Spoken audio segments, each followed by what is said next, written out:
Okay, good evening, everyone, and welcome to the November 6th, 2023 meeting of the Town of Richmond Selectboard. I would just like to make a quick public comment as chair. I want to thank everybody here in Richmond who did such a phenomenal job of putting on Halloween. I love Halloween, and I'm very grateful to everybody who came together to make that happen. Is there any other public comment or any items? Mary? You're Marie now, just so you know. Fine. I can't hear, so you could have said mustard and that's it. Hi there, Mary Hull. Thank you very much. I've got a couple of questions, please. I did forward 2 questions to Josh and I think Jay as well, Yep. Related to my word, the killing fields, and I'll take responsibility for saying that until I die. I'm just curious. I understand that there is going to be nothing happening to the folks who own the property, but I will be petitioning the legislature this year to get all birds included in the ag bill. So did Andy present where the birds were disposed of? I forwarded you his report. Well, Okay. yeah, but Sorry. I do email once a day. Okay, no, I just wanted to make sure. I did. Might be 5 o'clock. He said in the report that they disposed of the deceased birds into their mortality compost pile, which they use weekly to compost a fowl from our processing facility. After the floodwaters receded on the following Saturday, we could safely get to the field. The constable noted he did not question disposal since composting mortalities is a preferred method regulated by VAAFM. Okay, So real quick, Mary, if I thank you. what Mary's making reference to is during the July flood, the first iteration of the flood, Maple Wind Farm had a very large number of turkeys who drowned. They were unable to get to the farm because roads were closed. They had plans. The plans were not sufficient to the scale of the disaster. That's what Mary's making reference to. Yes, and I brought it up this time because when it happened on the Halloween event last time, it was that 1,500 birds. This time it was a mere 350, but nonetheless, it just sickens me to know that that happened not once but twice. What was the second one? It was about how much what we did with the mower money. The mower. Oh, thank you. I'll give you a. See, it's at the bottom of my list. We contracted out mowing, so we got rid of our lawnmowers. She was running for what happened to that money. Well, we actually didn't get rid of everything yet. So I Okay. followed with Pete. So the reason why we didn't get rid of everything was we're still using some of it for other purposes, and we wanted to make sure that the contracting went well. We didn't have to quick go back and have our town staff do it. So we do have a Hustler 0-turn mower, which will be sold now that the mowing contracting is going well. We have 3 string trimmers, but there's probably little resale value, and Pete still uses them for occasional roadside things around guardrails and whatnot. We have 1 push mower that he's used for the grounds of the highway garage, but we'll add that to the contract next year so we can get rid of the push mower. We have a Ventrac that was used for mowing, but that's also the primary machine used to clear sidewalks of snow. And we have a 4-wheel drive tractor that was also used for mowing, and that's our backup for clearing sidewalks of snow. So we're going to hang on to both of those machines because they're important for sidewalks. Okay, well, I thank you very much for the follow-up. I appreciate that because the first year's contract, what I evidenced with the folks who had it first time around did a good job. This gentleman with his crew did an excellent job this year. They were very careful around, our precious flowers, and I really appreciate that. So I don't know, I certainly hope he bids again, but that's an awesome job in scope and what they all do. I spoke to them a couple times, invited them over to pick blackberries, but they never showed up. Maybe for a future meeting, I'm just curious. When someone in the building here on the 1 floor below decides that they're going to work remotely, what department can be included in that, and what documents are taken home for that? I'm curious because, there's a lot of things that we all do that can't be done remotely. But if you're taking documents home, are you spending as much time taking the documents home? You don't have to answer that now, but it's just one of those things that I've been thinking about. I have this restless mind. And, you can't issue a marriage license from home, I don't think, as the town clerk. I don't think you could write a check for the town as a financial person, but I'm just curious about those things. I appreciate your time. Thank you. Yeah, I will say that an increasingly large number of the documents are kept in the cloud. And so there's not necessarily this need to take a stack home, but you're absolutely right. There's some things that simply cannot be done except for here. All right. Thank you very much. So first, in government, it's more frequent that people call to complain about something that isn't getting done than to give compliments about something that is done well. So since we follow up when there's a problem, we should also follow up with kudos where people get kudos. So I should probably pass that on to the mowers. And then I think this might be a future agenda item if we bring back the remote work policy or practices, just to follow up. Okay.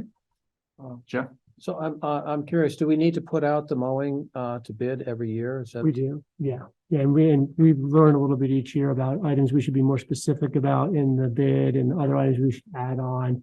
So there were some discrepancies this year that we know we can be better at next year with the initial bid. Okay, and we should keep in mind that we don't have to take the lowest bid. Right. Right. Yeah. We can, there can be other criteria if it's within. Mhm. Right. And I think that was actually something we considered this last time, that one bidder had a bid that was somewhat attractive, but they did not have a great deal of experience. Yeah, and I think the first time we actually didn't take the lowest bid because there were two, and Pete followed up and they were clearly underestimating the job. This year, we might have taken the lowest bid. And we were a little concerned, like, does he have the people and the staff and the machines to do it? But I mean, there's been a few things along the way, but he's been extremely responsive whenever we go to him with, hey, can you do this better? He usually jumps right in or talks to us about the challenges he's having, like with the cemetery. We worked through some challenges that were happening up there. We had a nice meeting. We met, we came to a good conclusion and a path forward. So he's been really great. Yeah, I want to compliment all of you for going to this model. Pete Well, might have been a Pete- little busy this year, and mowing might have been suffered. Yeah, well, it was all Pete with his idea to get some, have his crew more focused on road projects. And I think that, this year's been an example of why that's important. Because not only did they focus on the flooding, but we had forgotten back in June, they put in all brand new sidewalks here on Bridge Street and it looks great. I was thinking about them during Halloween, walking down thinking, how nice is this? Yep. And they've done a great job. Steve? I would just like to add that maybe we could expand the mowing to cover a couple of. Yes. Your spot? Yeah. Yeah, not at the plant, but the pump station on Bridge Street and maybe the sides that go down to the water house. Absolutely. Yeah, that would make sense. We try to keep them up and stuff, but it would be nice to keep that a little. That's a good idea. Okay. Well, thank you, Mary, and we'll follow up on those. Thank you, everybody who spoke up. Is there any additional public comment? Sure. Hey, Bradley Holt. So as some of you are aware, I previously expressed significant concerns with members of the town board repeatedly violating our town's code of ethics. I've been following the select board agendas and have not seen any topics related to reviewing our code of ethics policy on your agenda. But I was quite surprised to learn that on August 21st, the select board adopted an updated code of ethics with significant changes from the previous code. This updated code was hastily adopted with no discussion by the select board other than a discussion of font sizes, from what I could tell, and no transparency into where these changes came from and why these changes were made. There was no meaningful opportunity for public input on these changes. I certainly would have shared my opinions. Consideration of the updated code of ethics was grouped under an agenda topic of financial policies. While this may have made sense to the select board, the code of ethics is about much more than financial compliance. And I was certainly surprised to find the code of ethics grouped under this topic. Members of the public who have an interest in the matter of town ethics did not have an opportunity to provide our input. I heard a comment that this change was simply following the VLCT policy. After reading the town's new ethics policy, I see many indications that this document contains meaningful deviations from the model VLCT policy. Given the lack of transparency on these changes, I think it would be in the best interest of the select board to release a document highlighting what was changed from the model VLCT policy and who changed it. Concerningly, this updated code of ethics now allows board members of some boards to represent clients in front of their own board. This updated code now allows board members to fully participate in meetings, even if they have a conflict of interest, and they do not have to recuse themselves. These were many of the unethical behaviors that I had previously raised. These unethical actions have now simply been redefined by the select board as ethical. It's imperative that you revisit this topic so that members of the public have an opportunity to comment and so that we can get answers as to why these changes were made and who requested these changes. I also want to ensure that the select board is aware that the Vermont State Ethics Commission is holding virtual listening sessions to receive public comments, recommendations and suggestions regarding municipal ethics in Vermont. My understanding is that these listening sessions will inform the commission's development of a proposed municipal ethics framework. I would encourage the select board and other town officials to engage in this process. The first listening session tomorrow evening, November 7th, is for members of the public to share their comments. The next listening session, the morning of November 21st, is for municipal officials. And the final listening session on November 28th is an additional evening session for those who are unable to attend the previous sessions. So, thank you. Question. Well, first I'd like to say, Josh, could you please put this on next meeting's agenda? Because I think it's I think you make Appreciate good that. points. We do sometimes in the course of our actions say, seems good, stamp. And where we fall short of that, we want to, what's the term? Rectify that. The other question I have is, this sounds very worthwhile for members of the public to participate in. I don't recall seeing anything on Front Porch Forum about it. Have you posted about it? So there was an ad just yesterday or the day before that I saw about it. Okay, I may yeah. have just gone break. Yeah, it was on there. It was a short post in there, but yeah, for the you're talking about for the Vermont Ethics Commission. Okay, I'll look Yeah, for it and go yeah. home tonight, but it might be worthwhile to try to get is the listing session the first one tomorrow morning? Tomorrow evening. So there's still Yeah. time to get a post out about it. Absolutely. Yeah. I think that would be, Okay. I'll add an action item to get it out there because Okay, great. ethics is not just a nuisance. It's something that obviously, I say this as somebody who actually authored an op-ed in the Washington Post on this topic. Okay. Good. So thank you for bringing it to our attention. Any Yep. other comment? Well, just observing, I think you're referring to the 8/21/23 amended version, so maybe the thing to do is to bring it back up and Mhm. put it on as a specific agenda. And as he suggested, reviewing the changes, and do we agree with, and take a second look, do we agree with it? If it is, as he has said, where people can represent their clients in front of the boards they serve on, that sounds questionable to me. I think we should review that. Yeah, I'd just like to understand too, what there was no statement for why these changes were made in the first place, what prompted it, and then kind of who inputted it, right? It just sort of came out of nowhere, and that's what's concerning to, one of the things that's concerning to me is. I think you raise a good point, and Yeah. it's good that you were concerned because we sometimes do rely on the public to catch us when we are in too big a hurry. Okay, appreciate that. Thank you. And I'm as guilty of that as anybody else, so I take responsibility for that, and we will try to bring it up at the very next, well, we won't bring it up at the budget meeting next week, but we'll bring it up at the second regularly scheduled meeting. Okay, appreciate that. Thank you. Thank you. Good point. Okay, is there any other public comment? Okay, are there any additions, corrections or deletions to the agenda as you have it?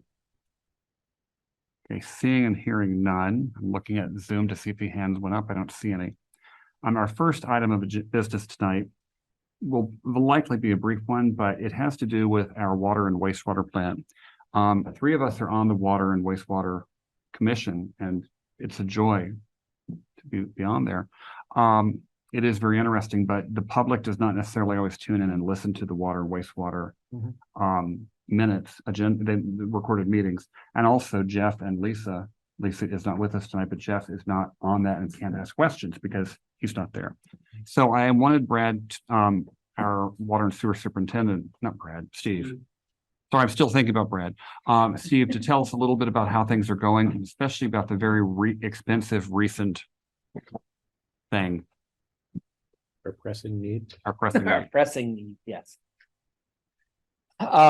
So I'm Steve Cody. I'm the water and wastewater superintendent. And it is a challenging position that I totally enjoy being in. We're in the middle of our wastewater plant is in the middle of a 20-year engineering study for an upgrade. And I think the rest of the people on the board can attest that there is a need for an upgrade there with a lot of the stuff that's there.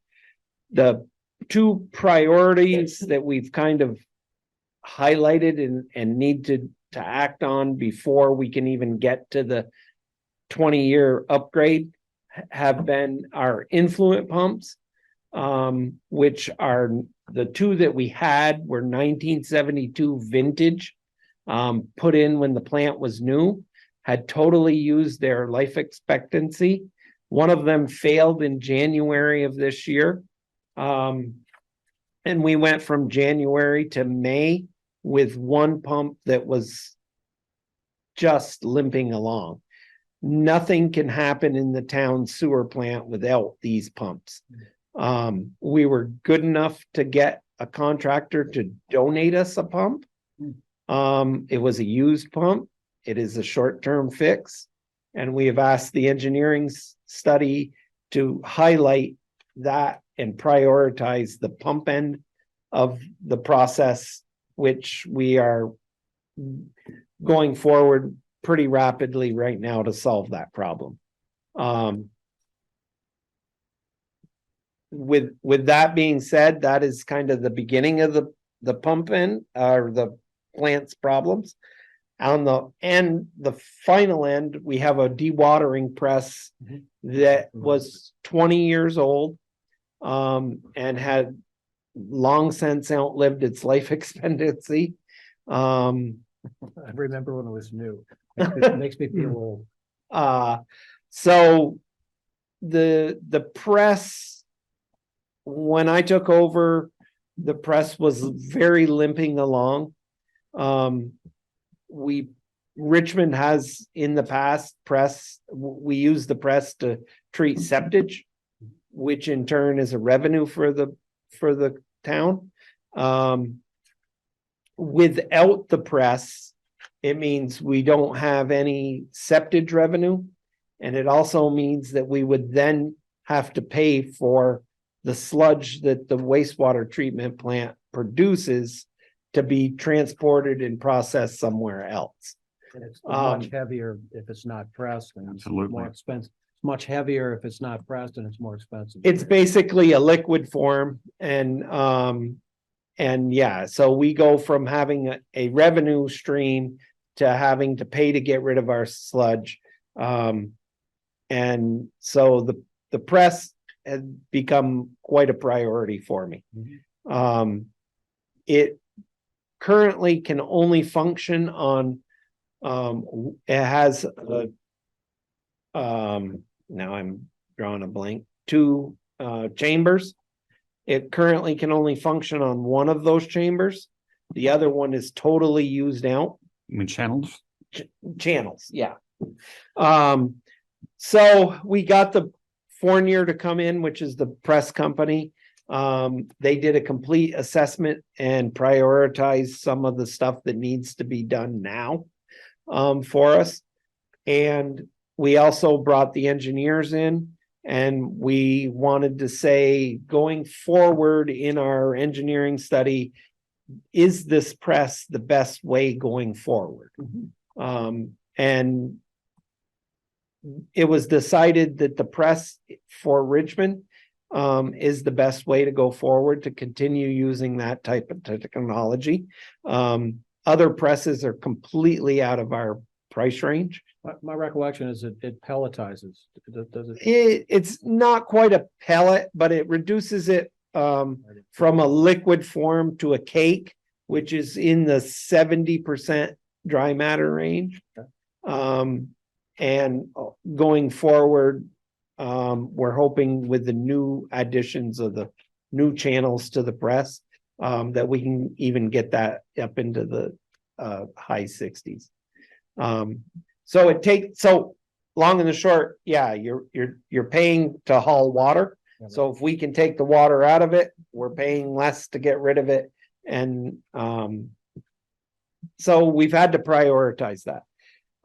Currently, we're running one channel to make it work. It's running 24 hours a day, which means I currently come back between 11 o'clock and 1 o'clock in the morning to monitor the press. I monitor it at home via SCADA system, but there are some things that I have to come back for, and it's around 1. It's between that 11 and 1 range Every day? Yeah, every day. Coming from Hinesburg. And I've been doing it for about a month. So it's working, but we brought it forward to the water board that it definitely needed some of these upgrades. All of the upgrades can be, essentially, all of the parts can be transferred to a new press if we go that route in it. So we're kind of pre-buying and using our parts now, but I think it was a good decision that was made. But not a cheap one either. It was not a cheap one either way.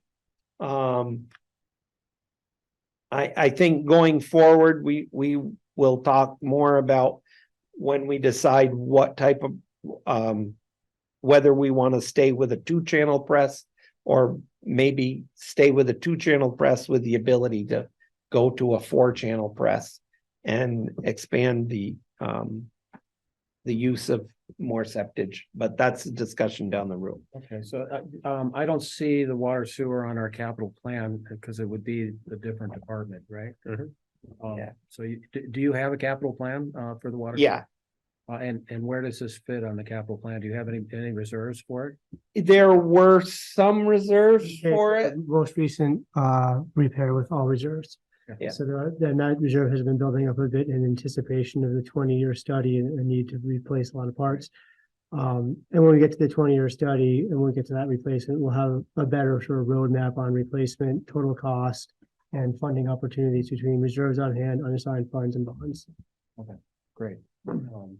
The state places a high regard that Richmond takes in as much septage as it does. Yeah, I remember that's a really important thing for us. And Them. Yes. The state is particularly interested because of wastewater treatment. We can get caught up in, oh, it's a great revenue source. It is a certain amount of septage hauling is rational, helps the system function and represents a revenue stream, but it's not unlimited.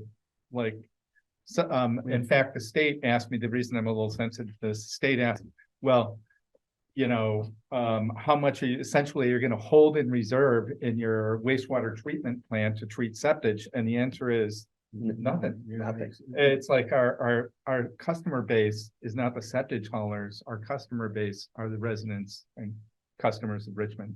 So that's why I pause on that one and just. yeah, What is our capacity, relative to our usage? I can honestly tell you that last month, the month of October, we took 607,000 gallons of septage in. A lot. What's the capacity of the plant relative to our users? We're roughly about a third of our use right now. In the plant. The septage is actually not completely run through the plant like the town waste is. It is a side stream that is a benefit to processing the solids that the town produces in the plant. So are you saying that we have 2/3 unused capacity in the plant? Not quite 2/3, because some of it is taken up by the septic, the press aid that goes back into the system. Are we planning an upgrade for the plant anytime? Why, yes. Yes. Yes. That's this year. This is the 20-year. We're doing the engineering part of it is well underway. We had the 30% review with the state already. And now we're getting into the nuts and bolts of what we really have to do and need to do. Right. And not just the plant, it goes through the total collection system, goes right to the manholes, to the pipe, from manhole to manhole. It takes into account all of that stuff. So I did a study at the last time, when we were at 90%. Engineering is back, it must have been 20 years ago, right? Yeah. And there were some alternatives that might have been available at the time, but we were already at 90% design. There was also some opportunities for high efficiency pumps and motors. So I can honestly tell you what we are currently using and what is available today is way over what we currently have. Yeah. I mean, when you talk 1972 Yeah. vintage pumps, what they're showing me today is far superior. Are you working with Efficiency Vermont on any of those? We've Have I got too Barb- many questions? Barb wants to jump. Yeah. I would observe that those of us who are interested in water and wastewater detailed conversations should come to the meeting. Water Sewer Commission. But we did want you to be aware, and that's why Steve's here tonight. Yeah, This well, is sort of, yeah. this was given 5 minutes as like an update. Okay. I think I we apologize. could talk for No, you- hours about just this topic. yes, That's really yes, my yes. point. But I literally will. Yeah. I mean, and members of the public watching right now, or members of the public Yeah. watching via MMCTV's recordings, a lot's going on, and Yeah. I would encourage our customers, our water and sewer customers in particular. anybody who wants to come down to the plant, you're more than welcome. We'll come down and I'll give a tour. You guys all know that Right. I give tours anytime. Yeah, we are in kind of the interesting situation of our 20-year was scheduled for this year. Every 20 years, we go end to end. And at the same time, we were faced with the fact that a lot of the existing stuff was flat out failing because of lack of maintenance over the last 20 years. And so we are juggling a lot of stuff, and we are very lucky to have our crew out there at the plant and the engineers we're working with to try to, And Keep I it all going. will just say this. 20 years ago, when certain things, when the engineering study was being done, the engineers were specifically told there were certain parts of the plant that were not to be touched. That is not the case nowadays. Okay. Everything, I want them to tell me what we need to go into the future. And efficiently go into the future. right. Well, Steve, thank you for coming, and Jeff, thank you for showing an interest, and thank you everybody who's watching going, I had no idea. And if you've never, this is no irony at all, if you've never been on a tour of the plant, Yeah. go. It's fascinating, especially if you like that kind of thing, but I learned a ton. I did an energy audit on the plant years ago. You know, so I remember that breath. Okay. So we're going to move on to our next item on the agenda. Thank you so much, Yep. Steve. The next item on our agenda relates to Route 2 and what we're referring to as pinch points. As you all know, you probably noticed this, we recently had Route 2 repaved. And it's, while the paving is not completely done, one of the things that is on people's radar is the West Main Street from end of downtown all the way out to Richmond Mobile, where we were promised 5-foot shoulders at multiple points when we were talking to the state leading up to this getting going. And you will have noticed that if you have a good eye or you've gone out there with a yardstick, we don't have 5-foot shoulders, but that's what this next agenda item has a lot to do with.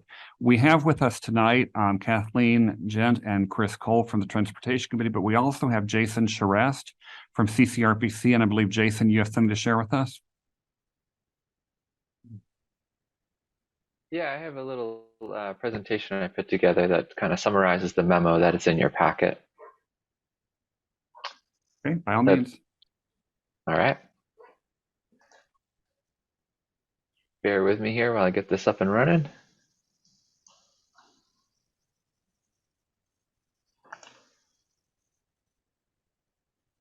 We can see it. Okay.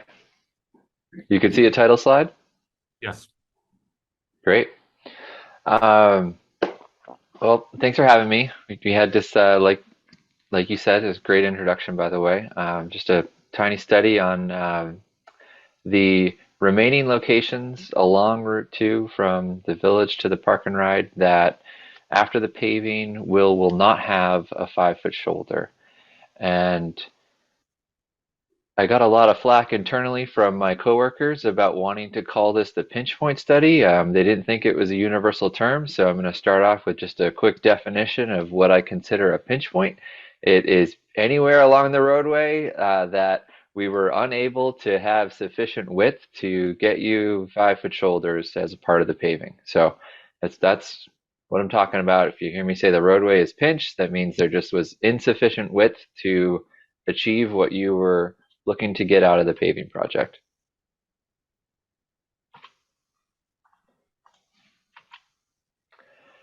Just a little bit more background. This was a work program request from you all as part of our fiscal year 23 work program. We're now in our fiscal year 24 work program. So this has, just carried over a little bit, which is absolutely fine. That happens all the time. And there were 11 locations identified that shoulders would be less than 5 feet after the paving project. And so this study took a look at those and came up with order of magnitude cost estimates for what it would take to widen those locations to 5 feet on either side. And this is location 1. Just to orient you of how I've kind of organized these slides, at the bottom there's going to be a map, and you'll see an orange circle that highlights the location that we're talking about. So I'm going to move kind of from the park and ride, exit 11, and go eastward towards the village. And so this first location, there's a retaining wall, and after the paving, you're going to have a shoulder that is somewhere between 3 and 5 feet in width, but not quite the full 5 feet. So there were 2 options that the consultant that we hired for this project, which is Stantec, by the way, did the bulk of the work that I'll be presenting tonight. And first option was to take the wall and relocate it, actually push it back. And then the second option, in looking at the slope behind the wall, we didn't think it was too steep, so felt that it could be possible to actually just remove the wall and regrade the slope and widen the road that way. And then I have cost estimates for all of these options in parentheses. All right, so moving along down the road. The second spot on the roadway is actually 2 locations because it pinched the shoulders on both sides of the roadway.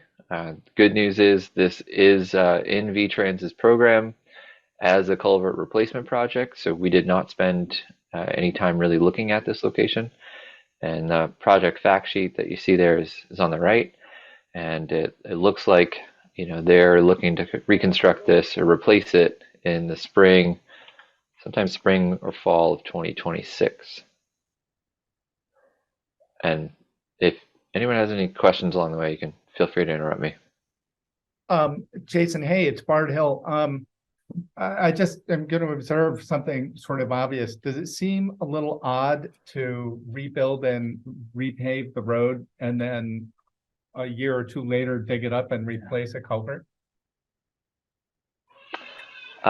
Yeah, to the extent possible, VTrans does try to, I believe they call it harmonize their project so that they are avoiding doing this. They try to do it. It's just not always possible. But point well taken. I think we're good. Keep going. Thanks. Yep. Next spot along the roadway is what we're calling locations 4 and 5. This is similar to the previous, where the shoulders are pinched on both sides of the roadway. The eastbound direction more so than the westbound. 2 options here, and after some preliminary conversations with the district folks that were on our site walk, they would definitely prefer the more expensive option here, the full replacement, because extending a bridge like this, while it's possible, it really becomes a maintenance hassle and it just doesn't last that long. Those are the 2 options there. And to Bard's point, there is a location that I think was intended to get replaced before the paving. It just could not meet the paving schedule, and received an update on this just recently that they will be VTrans will be replacing this culvert sometime this fall. But it is a location that we say that again, Josh. I'm sorry, they actually started last night, so they're replacing it this week. No kidding. Wow. Yeah, Josh, when you sent me that email, I did look back on the paving plans, and it was noted on the paving plans that it was supposed to be replaced before paving. So something must have happened. There's a lot of things going on with contract schedules right now. inflation's really hit them hard. So a lot of their estimates have come in way under or way over than their original values. Traffic disruptions because of this? Yes, But I haven't been there. that was postponed, but then re-expedited when the flooding washed out that culvert. Yeah, so it's gonna be longer to accommodate. It'll get us to the 5-foot shoulders, and it's also going to be a larger culvert to allow for more water. They had to do a new hydrology study after the July flash flooding, sent more water through there. So it's gonna be overall an upgrade in a few ways. And that nice new pavement's broken up. Well, fortunately, I don't believe they've done the top course in that location yet, so Right. with this one, when they do the top course next summer, it'll be one consistent. The other culvert location, which they won't get to till 2026, there will be a cut and a patch there, but that'll be maybe 2 years after they finish this, so not ideal, but again. Yeah, it is what it is. Yeah, and I mean, I know they had some significant obstacles to work on, because I asked that question of VTrans, I think a year or so ago. And the engineer talked about a number of things they had to engineer around in that location, so it just did not move quickly to, as Jason said, harmonize with this project. Okay. Next up, we have location 8, and this is not pinched by a bridge or a culvert, but the roadway's topography surrounding it. It's a very steep slope that I'm sure you're all familiar with as it slopes down kind of towards the railroad. And it only pinches the eastbound shoulder. And there's 2 options here. One is sheet piling, and there's kind of a more economical option that won't quite get you a 5-foot shoulder, but it should get you close to a 4-foot shoulder. And that's to install a kind of a lower profile or narrower guardrail in this location. Let me see. I don't know if you can you see my mouse? It's kind of pink here. Yeah. Yep. There is this block right here, and that's about 6 inches wide. There are newer guardrails that do not need that block. So that is an option to pursue. That would get you, 6 extra inches for pretty decent price point compared to sheet piling. Yeah.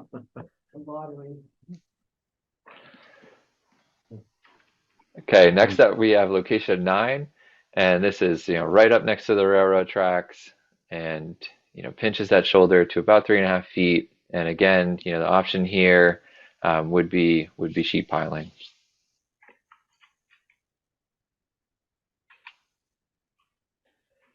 And the last 2 locations, as you're coming right into the village going uphill, there's steep slopes going uphill on both sides of the roadway, and westbound more so than eastbound. And 2 options here: sheet piling and retaining wall could be an option as well.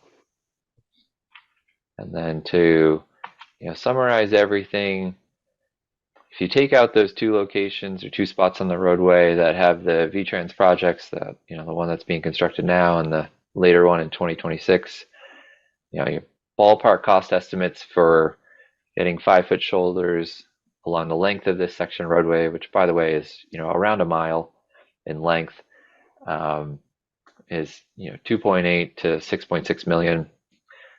Next steps would be to try to get this into VTrans' program through what they call their VPSP2 project. That's Vermont Prioritization or Project Selection and Prioritization Process. I think I might have got that right. And if that didn't work out, another thing that you could do is to conduct a scoping study of these locations. What we conducted this time around is what we'd call like a feasibility study. It was probably around $10,000 when all is said and done. A scoping study would be around $70,000, and that is something that you could apply for our work program funds. So it'd be just a 20% match from the town for that effort. And if from there, if it continued to not be able to make it into VTrans' program, you could pursue grant opportunities and try to fund it and construct it yourself. And that Great. is all I had on these. And Okay. And thank you happy so to much take for questions, comments. Any questions before we move on to Kathleen and Chris? Go ahead. This is Bart. Jason, I just like to say, I think this is a great slide deck. It walks through all of those points really quickly. So thanks for a good presentation. Appreciate that. Okay, thanks. So Chris Cole and Kathleen Gent. Chris, you've got your hand up. You want to go ahead? Sure. Thank you. Let me lower my hand. Jason, what's the VP SP2 process with respect to the latitude of the CCRPC in terms of adding projects to the TIP, Transportation Improvement Program? Well, I think as you're aware, that process is very new. And I think the first time that it got opened up, the doors were a little wide, and VTrans may have got a little too many projects for this process to be gone through on an annual basis. So it remains to be seen when the next time more projects will be let into VTrans' program. But we should have an update on that sometime soon after the new year. And then from there, there's a whole scoring criteria in terms of like how the project would fit within their program. And unfortunately, I'm really not our staff expert to talk to you about that, but I'd be happy to talk to my coworker Christine and maybe get you some more information on that. And if this project or these suite of projects scored high enough, then they would kind of make it through their selection process and get into their program. If they scored high enough and then they got into their selection process, they would still be behind the, for lack of a better term, glut of projects that they added in the initial year of VPSP2. I would agree with that, yes. So it would likely be at least another 20 years before any of these individual projects got approved, and the road's going to be repaved in another 20 years. I don't know about the time frame. I couldn't say on that. One thing I would mention is the bridge that is in between the two green dots. That is looking like it is aging. There is some concrete issues on it, so that is something I would think is going to get replaced before a 20-year time frame. Yeah, I would agree. But the slope, and really the hard part, I think, of this project is enticing people to actually bicycle out of the village on a 5-foot shoulder, which doesn't exist. And one of the more expensive places to address a pinch point was coming right out of the village. And those were like 1.3 for retaining wall, I think it was, or maybe even more. And so I'm not whelmed. I'm a little underwhelmed at our prospects of actually being able to address all of these issues. I think for the retaining wall, does anybody know who owns that property outside of the town right away? Doherty property. The last house on West Main. Oh, I'm talking about the slope. Is that who? Oh, okay. Because that could almost be done relatively efficiently and inexpensively if you're just clearing trees and stumps and then regrading a natural slope. And then I think you're right with the ones that you identified are deteriorating, and then they have the ones that they're going to do. I guess my big concern is if you have 5 feet along the roadway for most of the roadway, except for like maybe 2 pinch points, you still have that issue coming out of the village where people are not going to bicycle when they've only got 2 feet of shoulder. And that goes for a little bit of time. So I guess, and I don't know that there are grant opportunities outside of VTrans. Maybe there are. But I guess those are my comments. Thank you for the presentation and very much appreciate Stantec's work on this. They did what I thought was a very good job for a little bit of money in terms of the information they brought back to us. And I guess, advice for the town is we don't really want to pay for infrastructure that's the state's responsibility. That's not a welcome precedent, I don't believe, to set. And I think our best approach is to first try the VPSP2 process and see how that treats us, and then go from there. Okay, Kathleen? Thank you, and I also want to thank Jason and Stantec for their work on this project. Now that the paving has been done and we can see where the guardrails are and some of the widths, I agree with, I think it was Bard who said there are a number of places where we do not have a 5-foot shoulder. And if you look at the very first location, number 1, with that retaining wall, there at one point it's about 1.5 feet, and Yep. it's really dangerous. So I don't know, Jason, if you've had a chance to see that, as well as at the cemetery. There is a new, we could call curbing, or a short retaining wall that again is reducing the shoulder significantly. We've been working with CCRPC on a scoping project to look at how to best safely facilitate bicycles and pedestrians to get between the village and the park and ride, and from Riverview Commons to both the park and ride and the village. And the current new conditions might make that even more difficult. So I don't think, to me, the conversation is over in terms of the pinch point issues, in terms of next steps, because I think there's some new pinch point or exacerbated pinch point issues. So I just wanted to raise those for everyone's consideration. So thank you. Okay.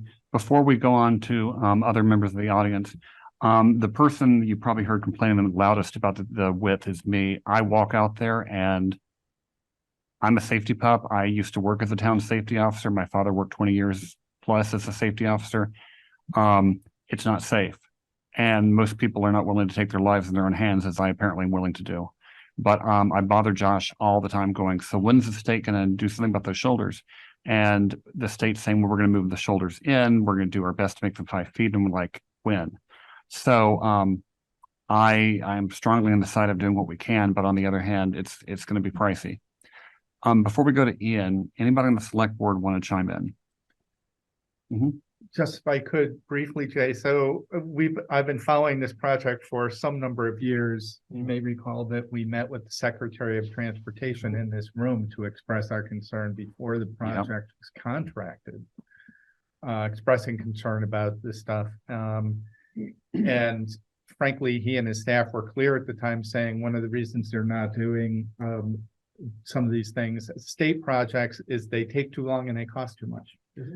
So I only observed that something that takes too long and costs too much for the state agency of transportation, I'm hard pressed to say that rationally it would be taken over by the Richmond taxpayers when we're talking individual projects of $3+ million. I think we have this ongoing practical, political, and financial challenge of the pinch points.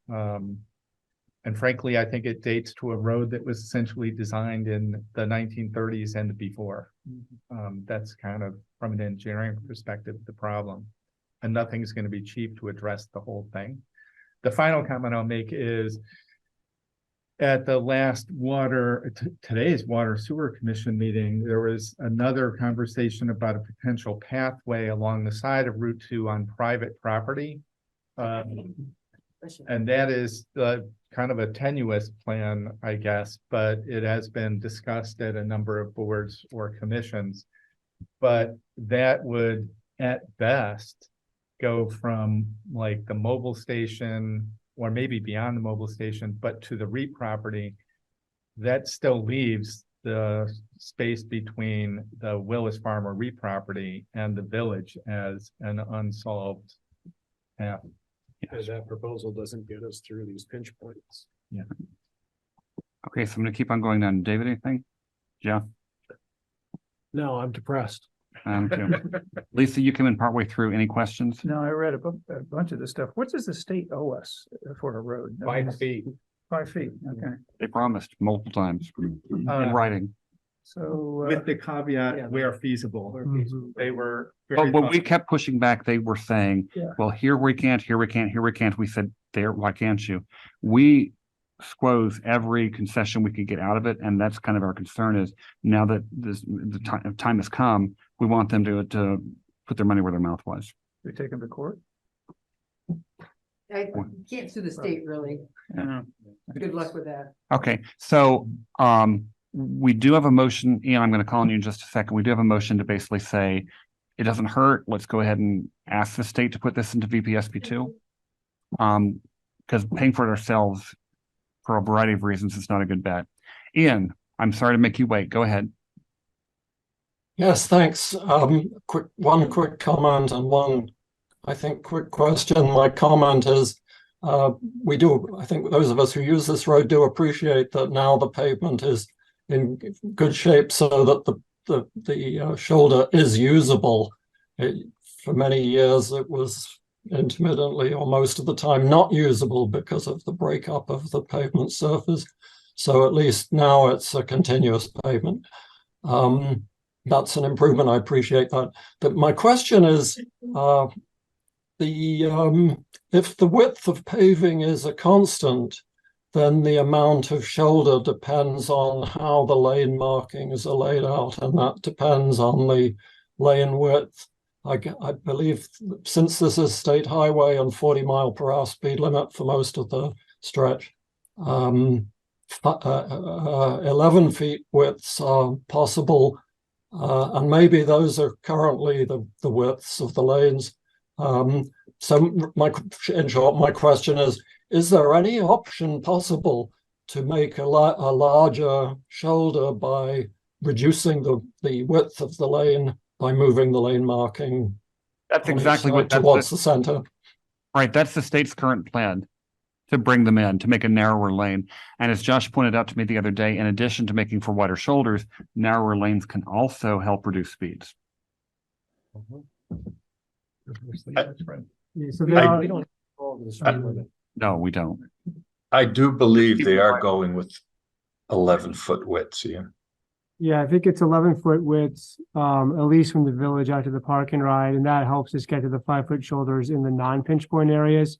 But through those pinch points, I don't know that, maybe Jason can wait. I don't think you can go narrower than 11 feet. So I don't think that we can get to the 5-foot shoulders in the pinch point areas with just striping. Better than a foot and a half, With yeah. I don't think we can do it with just striping. Bard? Just to speed limit, some of us will remember a back and forth between the town of Richmond and the State Agency of Transportation and CCRPC. It was not that long ago that the speed limit was 50. And Right. there was a relatively unprecedented agreement by the Agency of Transportation to reduce it to 40. Okay. As I recall, there was some pushback in town on that. but- There was. It was not enthusiastically endorsed by 100% of the populace. But it is safer. So for every 10 miles an hour faster, the mortality rate goes up. So we've definitely heard it's a conundrum. It's not an easy solution. But we basically have two paths forward. One, the town pays for it, and A, that would be expensive, and B, a lot of us see that as why should we pay for something that is the state's responsibility? The other path forward is to cross our fingers and submit this to VPSP2. So I move to submit the US2 pinch point study to VPSP2 to be considered for construction by VTrans. This is David, I'll second. Okay, we have a motion from Jeff Ford, seconded by David Sander, to move to submit the US2 pinch point study to VPSP2 to be considered for construction by VTrans. Is there further discussion or questions? Okay, seeing no hands going up in the audience, let's go ahead and state your name and your vote. Lisa, aye. Jeff, I. David, I. Art, aye. And Jay, aye. So Jason, Kathleen, Chris, and all the people who've worked on this at the Transportation Committee level, thank you so much. Yes, really. Absolutely, thanks. You're welcome. Okay, Thank our you. next item. Our next item on the agenda relates to our financial policies. And the 30,000 foot view of this is we have a policy that's been being brooded about by a number of people for some time about the unassigned fund and then about the reserve funds. When we budget each year, we put money aside for certain things on the highway side and on the non-highway side. If those monies are not spent, so they're allocated but not expended, the money winds up in what we call unassigned funds. And an example of this would be by having a mostly unstaffed police department, we have significant salary savings that we did not spend on officers. Some of the money is being spent on our contract with Hinesburg. And so that's an example where money originally intended for purpose A is being spent on purpose B. The caveat about unassigned money is that highway unassigned funds cannot be spent on anything but highway, and all other unassigned funds can be spent more or less as the select board chooses to do it. Now, unassigned funds, it's recommended that we have a minimum so that for cash flow purposes, you need to have some money in the bank to write checks against and so forth, but also to pay for things that come up that we could not or did not anticipate. And so in your packet, in the packet that was made available to the public, we have some information about the recommended unassigned fund policy, and we also have a second document pertaining to our reserve funds. And the reason I'm going on at length about this, even though many of us have heard this many times, is not everybody gets this. Some of us sometimes don't. Reserve funds and unassigned funds are not the same thing. Unassigned funds are funds that were budgeted for a purpose and then not expended.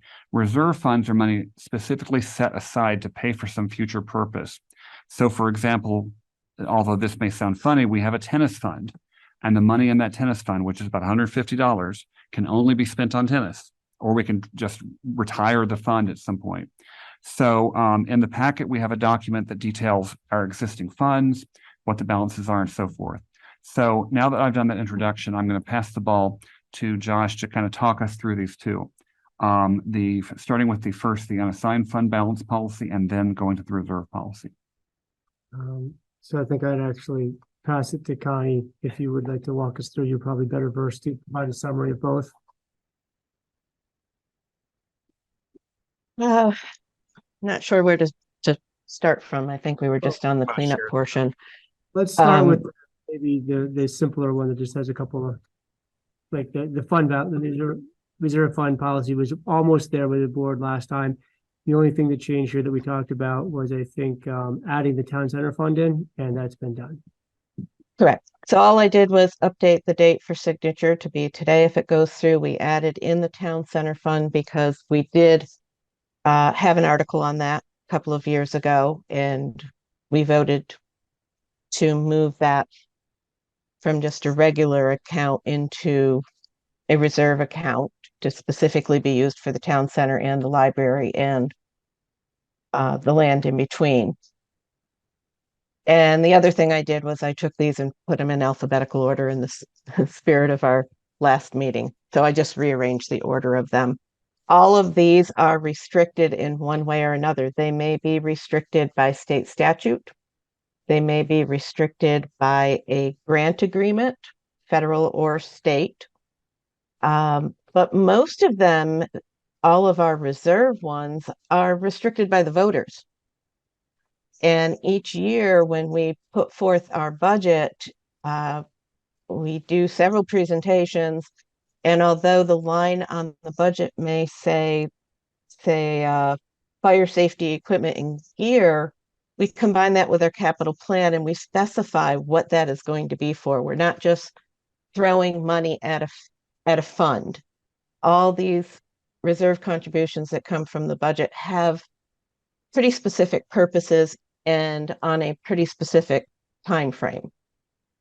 So to me, this is really just combining all our reserves and laying it out so that it is more clear and letting people know these are all the reserves. We're just putting it in writing. Most of it came straight out of the audit in years of history. And at the last meeting, the board did vote to already approve this, but we wanted to bring it back because we did make those slight changes and added in the town center fund. Okay.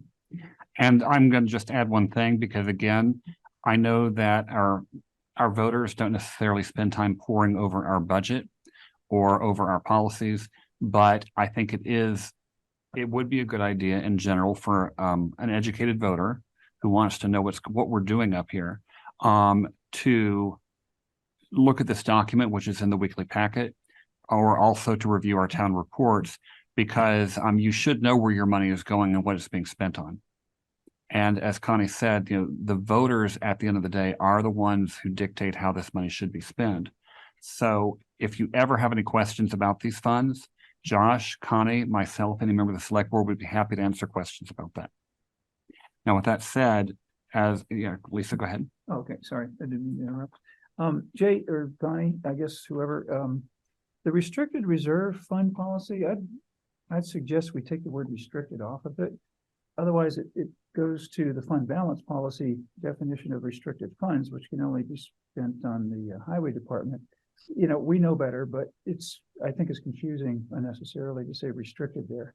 The reserve fund policy should carry the day, because it says restricted, I don't know, about 5 or 6 times on the first page in the description of this fund policy. So just a thought. I like having restricted in there because we do have some funds that aren't reserves and aren't as restricted as this. But the main point in this is we're in the table below. This is a restricted reserve fund policy, and we're telling you how it is restricted below. So all of these are restricted. We have many other funds that aren't on here. Okay. That's a good explanation too. I would ask then that we put something about this fund in the fund balance policy, even though these don't have a fund balance requirement that I'm aware of. Because it does say restricted. We could say that this is not restricted for highway department, like the definition of the fund balance policy is. I can see someone getting confused about that. So. Right, and that's our goal, is we don't want our budget to be confusing. I was waiting for the next one. Yeah, but you're right. I mean, if people are confused about it, then they really don't trust it. It's Exactly, hard enough to and we need to be as transparent as possible. Bard, you started to say something. It was really a question, because we use the term, the phrase restricted reserve fund in several places and use the phrase reserve fund in separate places. And I haven't read it closely enough to ensure that we mean different things when we say different things. But Connie, to your point, you started to answer it, I think, that there are restricted reserve funds and there are other reserve funds that are not restricted. Is that what you were saying? They're not necessarily reserves, but there's fund. It's just how our chart of accounts are. That, I mean, like we have an opioid settlement fund. It is not a reserve, and it is not restricted with a time frame or a specific of what we would buy for it. It's not on here. ARPA, ARPA is on here because that has restrictions. It's considered a federal grant money, if you will, and so that's different than the opioid. Right. The opioid was given to us as part of the settlement in principle to be spent on addressing the opioid emergency. A lot of towns across the U.S. have used it as a piggy bank. So Right. we don't have to spend it on the opioid education or prevention, but we probably should, but we don't have to. That's what she's saying when she says it's not actually restricted. Where does that show up in our budget? The opioid. It doesn't. It's not budgeted revenue. It's not a budgeted expense. It's money that many towns that agreed to participate in it have received money as a national settlement. How much? Several $1,000s. How much? Yeah, Several what is that? $1,000s. 10 to 15,000, I think, is the total amount we're getting, Connie. I think so. I'd have to look, but Class action settlement suits, yeah. Hmm. So we have that money to spend on, as Jay said, items related to opioid abuse and prevention. Hmm. And we really haven't, it hasn't risen to the top of, what are we gonna spend it on yet? But we need to think about it because we have that money there. But that said, I've been nagging Connie more or less endlessly about when can we get Narcan? Because we've had the education, but it's turning out to be very difficult to actually get supplies. Right. Yeah. Bart, You know, that's the sort of use. My real question is to where I think Jeff was going is the transparency. So if a taxpayer or citizen was going to say, where do I find the opioid settlement fund in our public documents? Where would they look? Good question. And then my follow-up, not a question, but a comment, is that they should be able to look somewhere and see it as a fund balance. Mhm. You know, even if it just sticks out somewhere as opioid settlement fund balance. Yeah. so that would be in the financials that I provide quarterly, the trial balance, the detailed ledger. It would be in those places. Could be in our budget as well, somewhere, you know. well, if we spend money out of it, then No. it becomes part of the budget, correct? Opioid is not part of our budget as an expense or a revenue. But if we take, say, let's take $5,000 out of it and Mhm. buy T-shirts that say "Don't take drugs, kids." At that point, it has to be in the budget because that's where the money to buy those T-shirts is coming from, correct? No. The money would come out of the fund. We didn't budget the revenue to go into that. It's nothing that came in through taxes. It was nothing that we planned on years in advance. And as we expend it, it is not being spent out of tax money, is being spent out of the money that was given to us. So we kept the only recommendation was that be kept in a separate fund by itself. So if we expense something, yes, I'll write a check for it out of our general checking account, but it will be coded to that specific fund. No tax dollars will be used to pay it. Oh, How is that different than ARPA? Or the tennis fund. Yeah. How is that different from any of these other funds? it's not restricted is one thing. Well, I mean, we didn't budget for ARPA. We got it. Mhm. You know, same with Adam Mueller Flag Fund. You know, That is correct. So when we expense money from ARPA, it is not coming out of our budget. It is coming out of the ARPA fund. Well, that would be like opioid. So why wouldn't opioid be on this list? Because opioid is not restricted and is not a reserve. It's money that, think of it as, it's money that we received. It's cash that's hanging out there and we will use it for the intended purpose. We don't have to, but we will. Okay, I'm going to ask a really dumb question, speaking as someone who's only married to an accountant. Yeah. That's like saying I play one on TV or I stayed at a Holiday Inn Express last night. If a voter wants to know what we spent on what, regardless of where it comes from. So if we bought those 5,000 Don't Take Drugs kids T-shirts and they wanted to know that we had spent it and they were not coming and asking you, but they said it's got to be written down somewhere. Where in the town records or where in publicly available documents would the voters see that that money was spent on that purpose if it's not in the budget? And you say it's in the quarterly financials, well, is that the only place it would show up? Yep. The trial balance is where all our funds live. It tells us the fund balance, the assets, the liabilities, what expenses we had related to that fund, and what revenue we received related to that fund. Would also be in the town report. I guess I would disagree with that. So, because it would seem very difficult for somebody from the public to sift through all of our documents to get to a trial balance to understand that. I mean, I wasn't aware of it. And I look at all this stuff. You know, like, an appropriate use of opioid funds might be for the Stephanie Hartsfield thing, the community wellness thing. Yeah. That actually might, we have it as a line item in our budget, and we might actually spend money on it. It might, you know, rather than have it come from taxpayers, it would be appropriate to come from this opioid settlement, but we don't even know it exists. And Josh and I actually had that question about that specific, or that conversation about that specific budget line just last week. So how do we, where can we put it? So that, you know, in the town report, you can tell that we actually have this money that can be spent on a program that might be relevant You want to jump in instead of there? tax dollars. Yeah, I mean, I That think in the would- town report, Should be. Connie, we list all of these funds in the town report, I think, right, that are on this right here.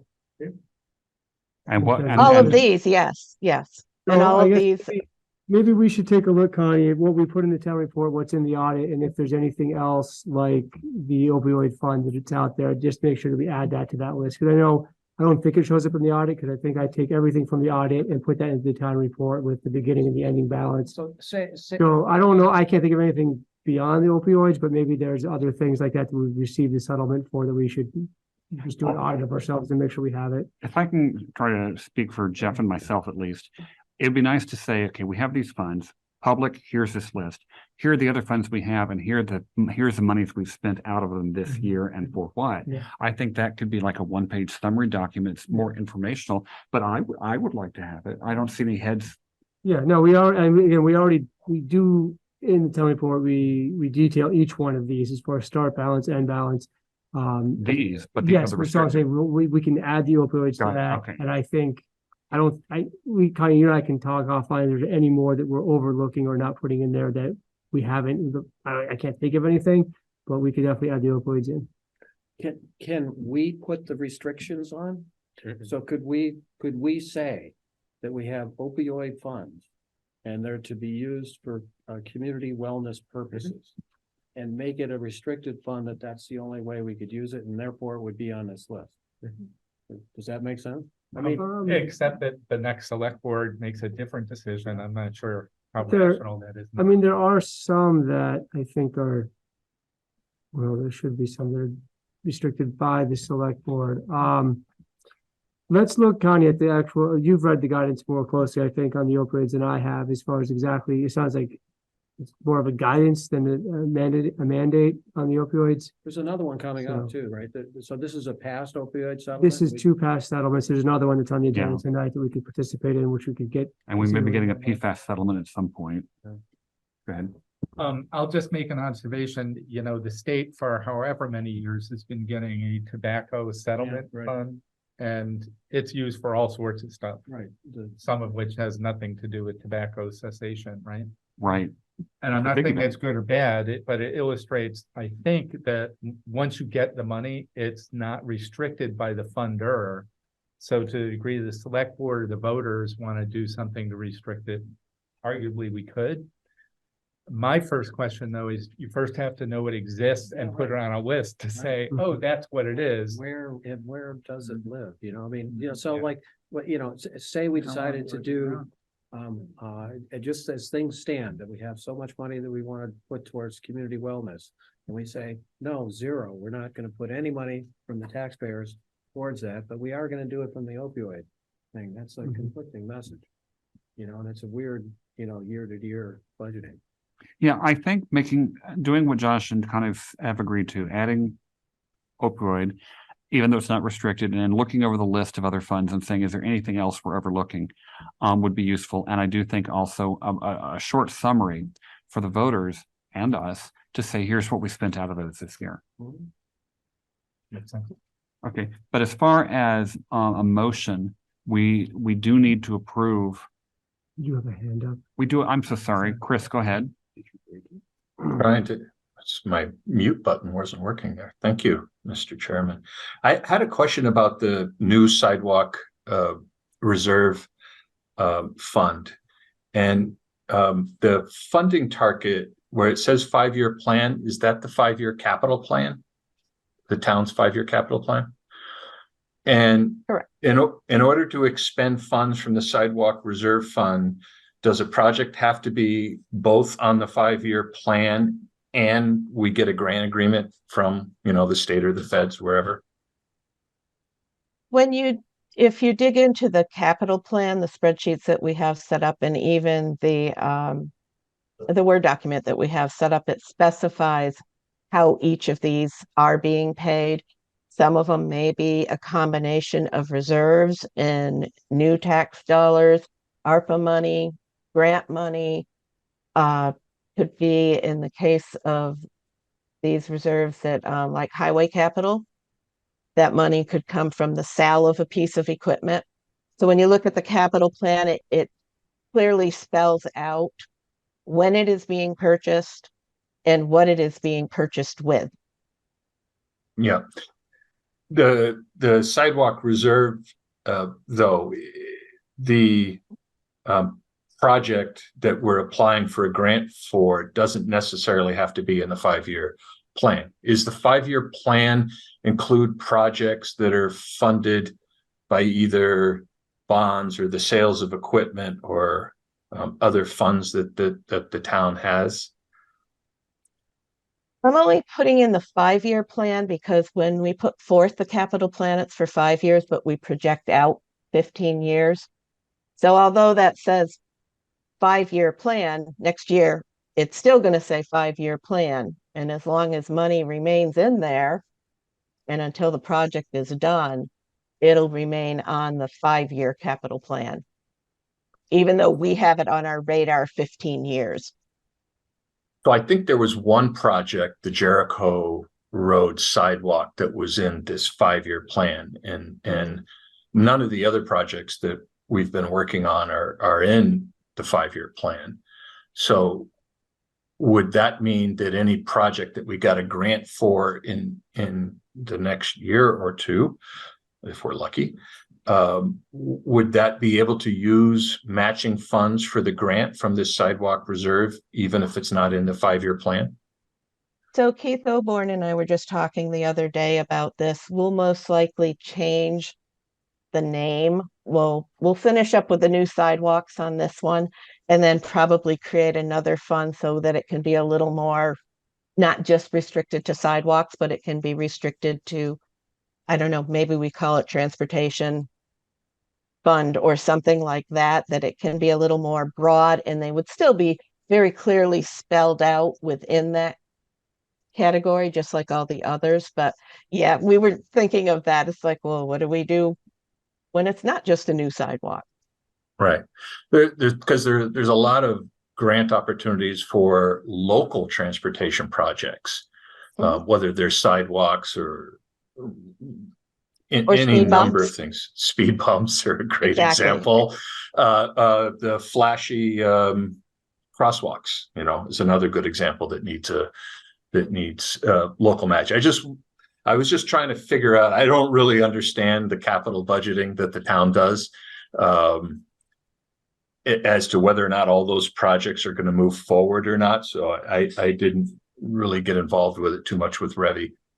Right. And that is the trick to this, especially with the stuff that you're working on, is we're putting it in the plan. We're trying to fund the reserve for that, but we don't necessarily know right now if we're going to have a grant for something 4 years from now, which is why last year when we put it forth, the Jericho Road one didn't look like it was going to be able to get a grant. So we kicked it way down the road. And then this year we took it off.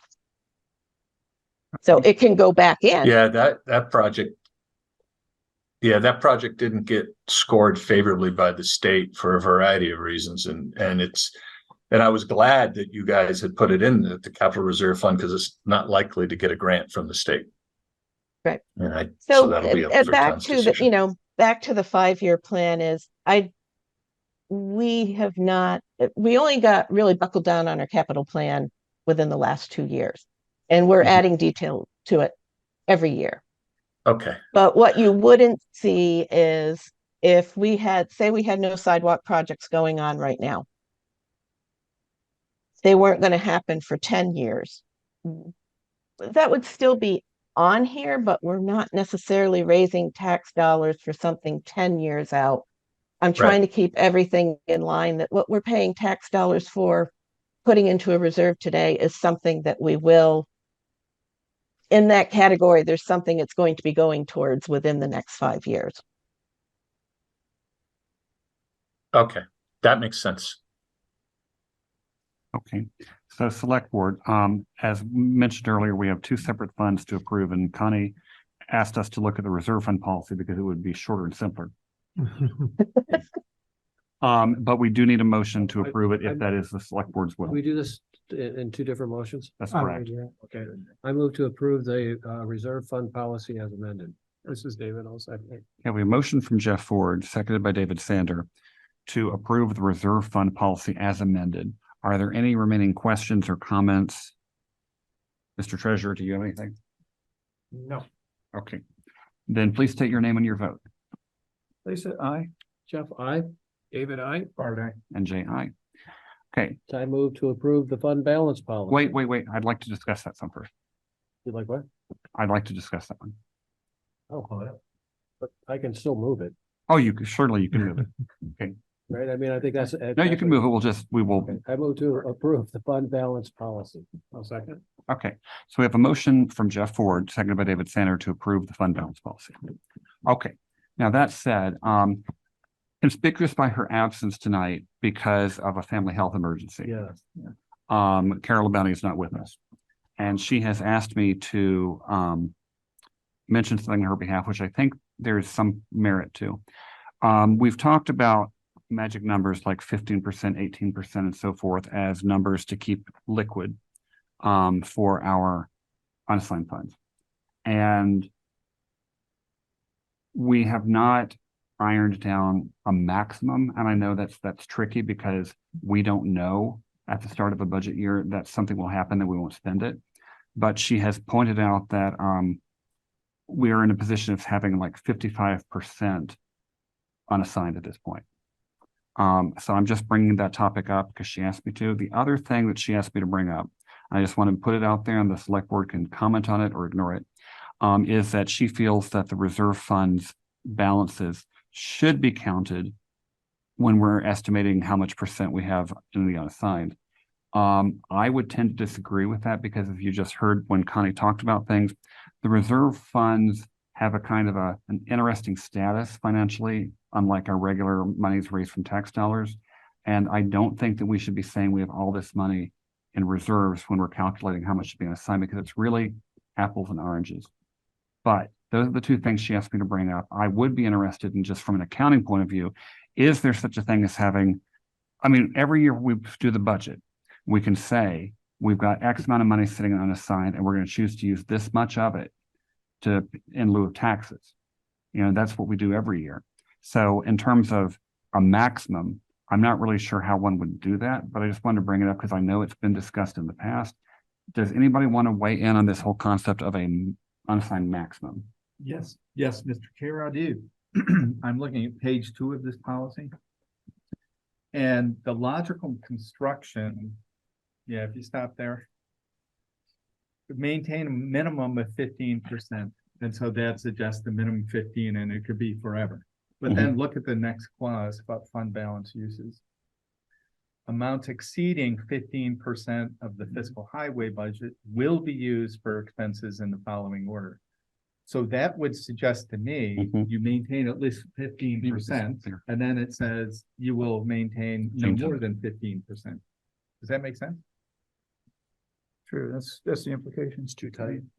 And it deals with them in the restricted as well as unassigned.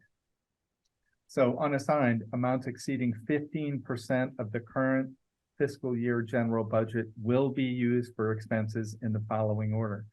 So that compels us and our finance director, I think has written, anything over 15% gets used and drops us back down to 15%. Does that make sense? It does. That's the intent. That's the intent, and that's what we've been doing. The reason I ask is because Kara felt that we should have a hard rule that says what the maximum should be. And our maximum is basically implied here, Right. that when we get over that 15%, we're using it to pay for things. You know, we got over 15% by hard rules not working, Right. essentially. So we set it there, it was to be spent for this, and it didn't get spent. Hard rule, broken, so. So, okay, one thing that confuses me, you know, you mentioned the 55%. And it's not 55% of unassigned funds, it's because some of those funds a lot of them are restricted. About half of them are restricted, I think.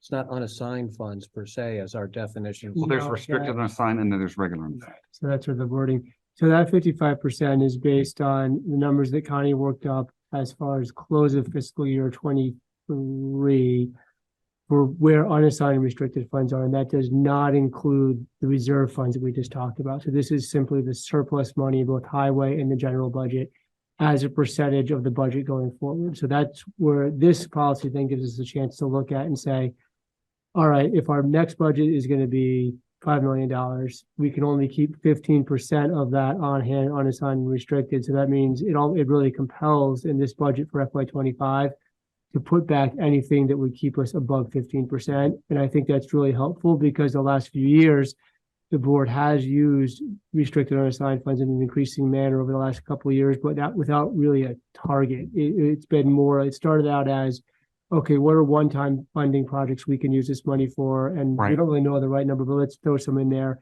And then the last couple of years when COVID hit, it became, let's use this to reduce the tax rate. But again, we didn't really have a target. Right. So I think this gives us a really good target to work for in the budgeting process. Right. I remember when I was first on the board, I guess I've been on it, this is my third budget cycle. We were sitting here at the table going, well, how much should we throw in? How much should we leave back? And we tossed around a bunch of numbers, but there was nothing we could point to, no bright line that said, this is what we should aim for. You know, I know so little about the private sector, but so this may be an awkward metaphor, but it strikes me, it's like, hey, we had a good year. We're going to hold 15%. The rest we're going to give back to the stockholders. In this case, the stockholders are the taxpayers. We have 40%. We're keeping 15. We're rolling the rest of it back into reducing taxes. Well, let me challenge that a little bit. So, if we were to do that, then next year, we're not going to have that. And so next year, you know, we're gonna have to raise taxes by a considerable amount in order to catch back. Or that has not been my experience. Well, and I think there's a thing here that specifically says we're not going to raise taxes to get to 15%. And actually, I don't think that's legal. I don't think you can raise it to go to like a rainy day fund. I don't think that's quite what Jeff is saying. The difference in what we're taxing is going to be very different next year if we throw what 40%. It's like $1 million. So, you know, $1 million at the tax rate goes down. And then here, if we have the same amount of services, our tax rate is going to have to go back up in order to meet them. Right? Correct. If we don't have other unassigned money coming up during that year. It is possible. But also Connie, have we ever ended a year in the last 5 or 10 years in deficit where we've had to refill our fund balance? It happened. I've been here 10. I did some research and we did end our fiscal year in red a couple of years. I know my first year here, we almost didn't have the money to do payroll at the next payroll, so it can happen. This FEMA. I feel is addressing both the high and the low. And this year, so while we're working on the budget this year, it's my predictions. We just got the draft of the audit, and those predictions are much lower than mine were, which scares me because now we look at this 15%. So let's look particularly at restricted. We're putting 500,000 of restricted funds into the budget we're currently in fiscal year 24. And that brought us just below 15% of our operational costs for the fiscal year 25 budget we're working on. With this FEMA event that we just had this summer, we are going to be well below that 15%. And per this policy, if you look at the bottom, fund balance replenishment, we will not be raising taxes to replenish the restricted funds. Now that's okay, because we have unassigned funds that we can use if another FEMA event happens or a crisis happens. Right. But our unassigned funds are lower than I predicted as well. And we were kind of, we threw a number of 500,000 of that into the fiscal year 25 budget that we're currently looking at. And until I dig into the audit more, we may be below the 15% on our unassigned funds if we put 500,000 into the fiscal year 25 budget. So what my concern is trying to have a soft landing here, so not necessarily doing this all in 1 year, so if we adopt this policy, that means we have to do it this year, correct? That would be the intent. Yep. And it would seem to me that what we might want to do is split some of that with tax savings and with our capital budget.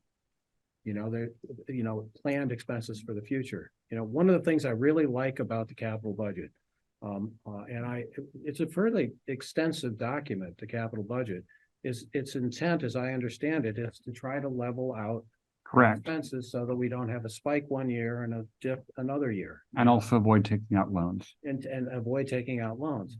We have an opportunity to use some of this excess money, which is going to be a lot less, right? Our unassigned funds, we've been living off of on our unassigned funds on staffing savings from the police department, which hopefully we're going to get over, in the near future.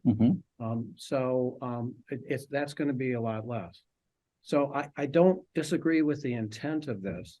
What I'm concerned about is going, okay, it was here and now it's there, and what the future impacts might be. So, Connie, if we implemented this policy, and from your description, it sounds like it's pretty much what we've done the last several years. No, we've been above the 15%. We've not brought it down to 15%.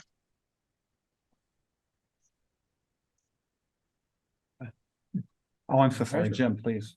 Do you want to come I up? believe this, no, I need to come up. Well, it would help. Okay. I believe this policy says that amounts in excess of 15%. I'm Jim Feinson. I'm the town treasurer. It says that the amounts exceeding will be used in the following order for the following purposes. Pretty prescriptive. But it does not specify within 1 year.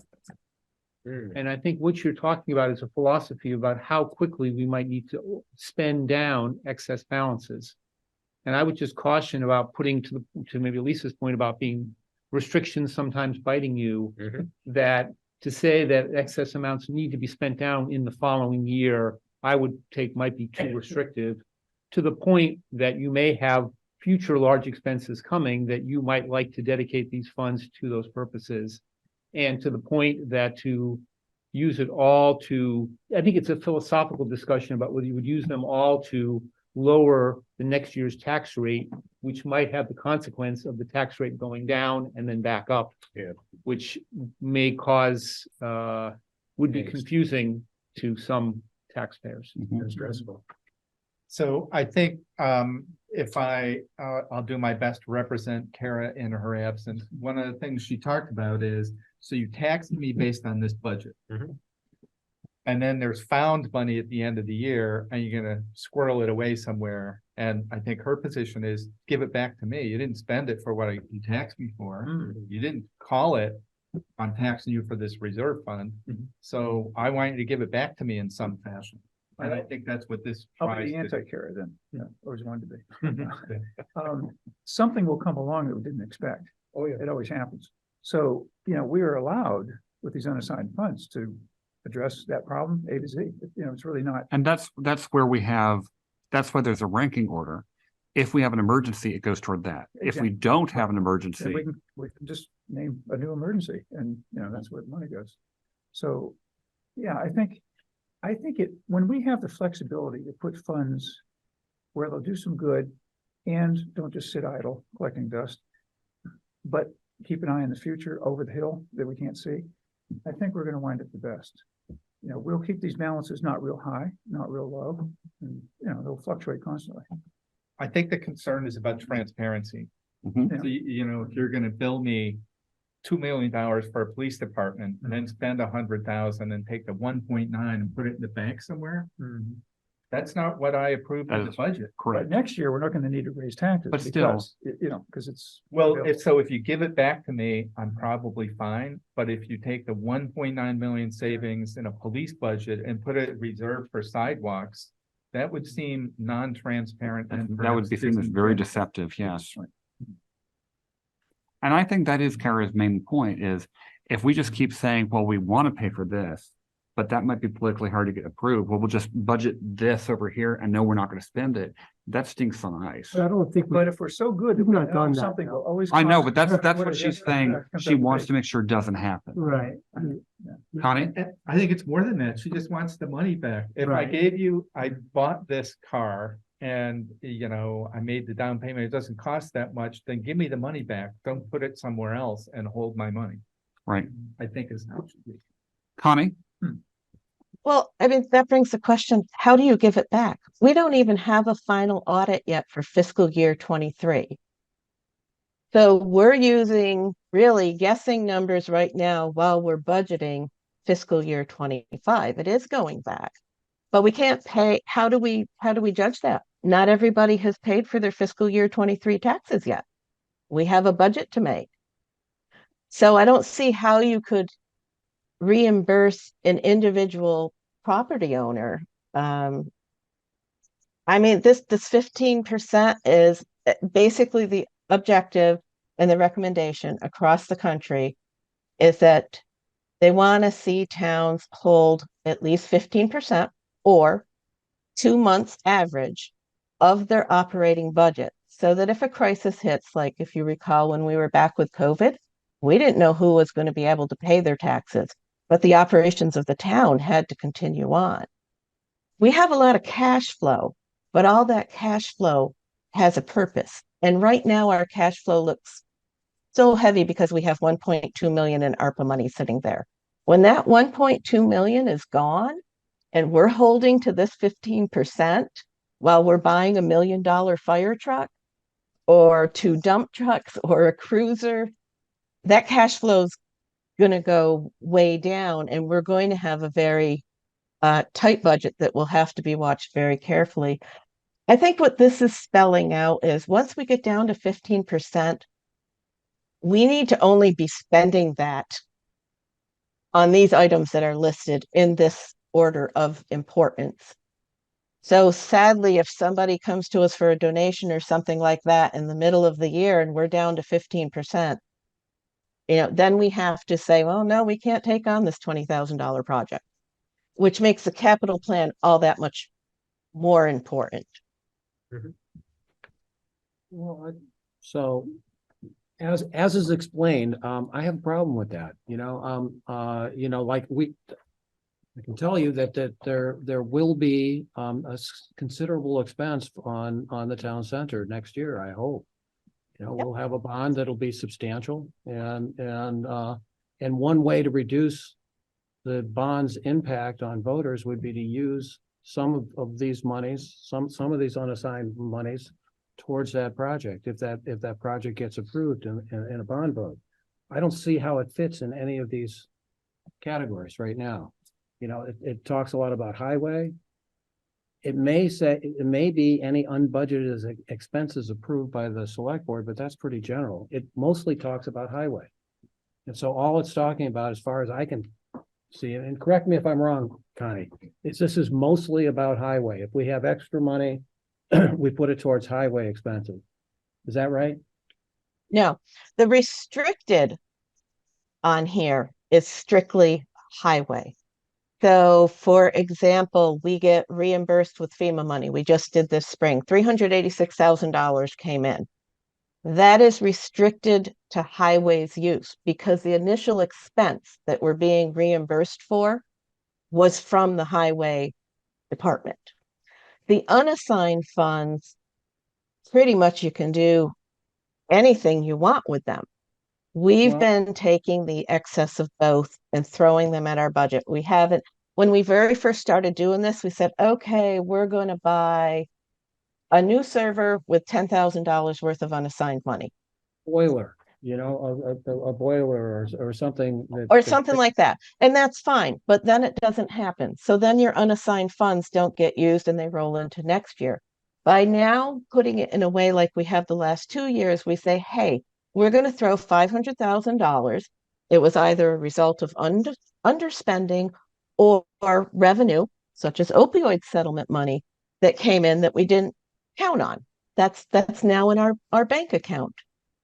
So we're going to throw that at next year's budget to reduce taxes. We're not going to give it a specific label. It's going to be for things within the budgeted expenses, but we're not saying it's for a specific cruiser or something like that. Now, where you can refine that is when we talk about the reserves.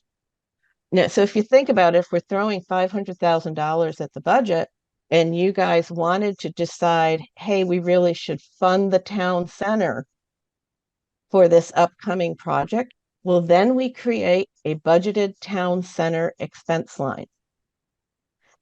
And then we can say, we could specify, we want the whole 500,000 to go to the town center expense line.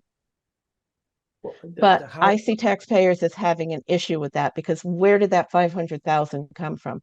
It came from the police department. It came from a few other departments that were under. A few departments went over.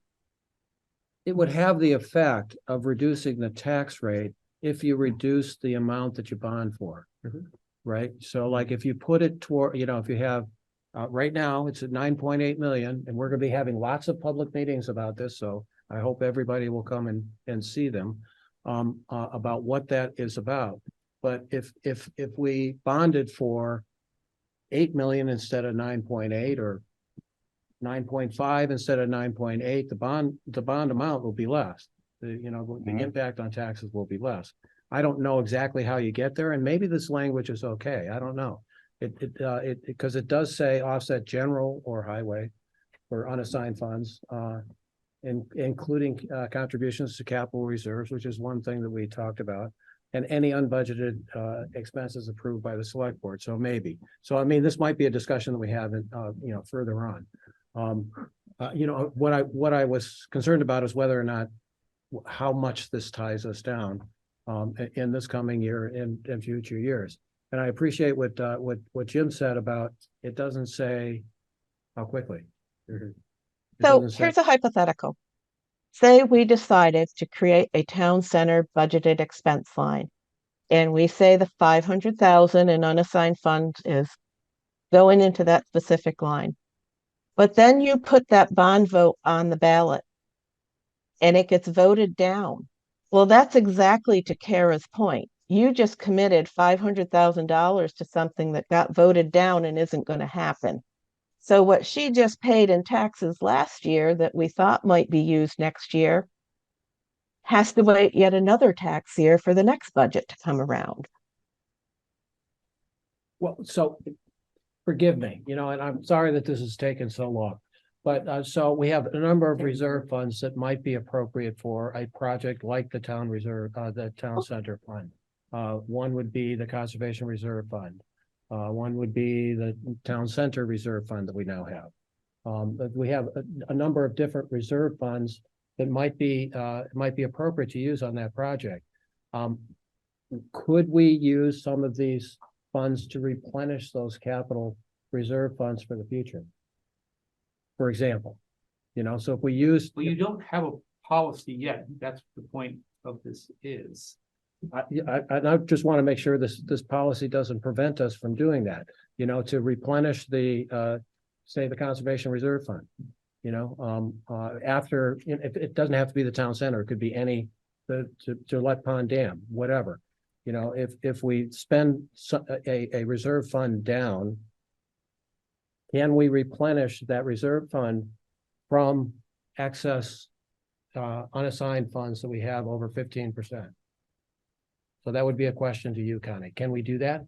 Seems like in the next budget, or say we came into. Okay, so for whatever reason, we received 300,000 that we didn't plan on receiving this year. And the select board wanted to put that money towards something. They could do that. But if you're planning for a future year, then you have to put that in the budget. You have to put that in the capital plan. You want to be very transparent, because this is why this policy is coming about in the first place. People want transparency. So we're spelling it out. This can always be tweaked. If you guys want to change it in 2 weeks, we can change it in 2 weeks.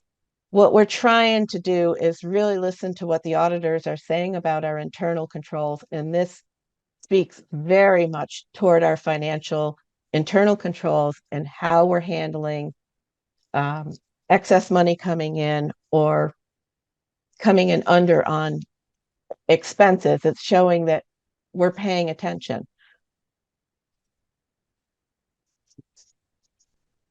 Okay. The goal, again, we all agree on this, is transparency. We don't ever want to give the voters the impression that we are saying one thing in the budget with the full intent of using it for another. And we just, that may seem obvious to us, but it does not seem obvious to somebody who's living paycheck to paycheck at home. And by their standards, we're talking big money. You know, some of these things where you're talking 1 million, 10 million, 100,000, for a lot of our residents, that's big money. That's his big money. So I think we say it and we try to walk the talk, but it's just something to always remember. These taxes are not coming from a mythical God in the sky. These are coming from people's paychecks. So we want to budget as conservatively really as we can. I'm not trying to lecture anybody, because I don't think anybody here has ill intentions. Just, I always try to remind myself, at the end of the day, this is money that came from somewhere. Jay, maybe what we should do, if we leave this fund balance policy the way it is twice a year, maybe try to get a crystal ball out and do a Larry Sabato, you know who he is. University of Virginia, I know him. Yeah, and just say, we think, or it looks like such and such need is going to come up. We're going to put money in, whoever it said here, and do that. And if we're wrong the next year, we'll offset some tax gathering with it instead, and the taxes go down a little bit. I'm afraid of having taxes go up and down, because that's going to give people even more creep. So it does. And I'll say that this is something that the school board grapples with as well. Oh yeah. You know, and they're talking about real money. Yeah. You know, and it's and a lot of variables. You know, how many special ed kids you have, how many kids in general you have. It fluctuates from year to year, and it can be quite challenging. And trying to keep, you know, a reasonable increase, and my recollection from last year, what we were trying to do with that money was to keep the tax rate from not going up too much, greater than inflation. That was the purpose. That was our goal. Yeah, that was the purpose. So I don't think it was, I think some people sometimes think, that that's all frivolous. I don't think so. I think we're not spending money willy-nilly, and we're not trying to spend money that we got from one way for another. We were very specific last year, trying to keep the tax rate within, and I just don't want this policy to prevent us from doing that or exacerbate the problem in the future year. Right. So Jeff, do you want to make any amendments to the policy, send it back for review again, or do we want to say we'll take it with its warts and pass it, or what? Well, I appreciate the debate, and I feel like I'm undecided myself at the moment. I'll take the debate. No. How about if we stay in this policy when we're going to do this? 4 times a year, March, June, whatever, or something like that. Maybe we meet, we look at it, we go, no, we don't want to transfer anything. The next time we do something, we'll have, at least it won't be a whole year, or actually it doesn't say when we do this, so it could be written random. Should it be on schedule? I'm looking to you, Jim. What do you think? Reading the policy is written. I did not author the policy. No input into the policy. The policy says unassigned funds exceeding 15% used in the following order: current and general highway emergency expenses, offset the next general or highway budget expense lines, including contributions to the capital reserves, any unbudgeted expenses approved by the select board. As I read that, I don't think that precludes the type of uses that Jeff is speaking towards. That could be, I think you may be right. But I think it's helpful to me to have this discussion, so that we're all on the same page. Right, With that understanding, I feel more comfortable with it. right. As Mr. Holt mentioned earlier tonight, it's not a good look when we say, yeah, it's all good, stamp. These discussions should take place. And that's why I wanted to, without Kari here to spur us, I want to make sure the discussion happened. I'm very grateful to Jim, to Connie, to Josh, and to all of you for having the debate. So what is the select board's will? Do we wish to? So we have a motion and a second on the table. We do? Okay, that's right, we did. You moved it, Jeff moved it, and who was our second? Yes. Dave. Okay. So seeing no hands up in the room, I see a hand up in the room. I still think that we owe ourselves and anyone else reading this policy with fund balance some guidance on when this is going to happen or how often. Some structure to that decision making. So how would we do that? But I'm not clear how. I think we just set a calendar date. I mean, as far away from our budget deliberations as we can. Quarterly. And then maybe right during our budget deliberations, right? We kind of do that already, don't we, with our fund? I think it kind of happens during budgeting. That's where I was going. This has happened in my observation. Each budget cycle, we say, what's our target? How much do we have available that we've already collected to defray future costs? So I think it happens each year during the budget cycle. And it's often looking at kind of at the last year, frankly. The current year is still playing itself out, but how'd we end up? We got a bunch of money. So I think it has played itself out in the budget development process. Which is about halfway anyway. Yeah. And we do get quarterly financials, as Connie said earlier. Also true. And we could transfer some money if it seems like it's too much to justify being just sitting there. Okay. Okay. Connie has her hand up. Jay, you just hit on it. One of the in the Excel spreadsheet that I provide for the quarterly financials does show where we're at with our unassigned funds for a couple of years at a time, what we have budgeted for use of them, what our actual use has been of them. So there's definitely a counting of that 4 times a year to see where we're at. Josh?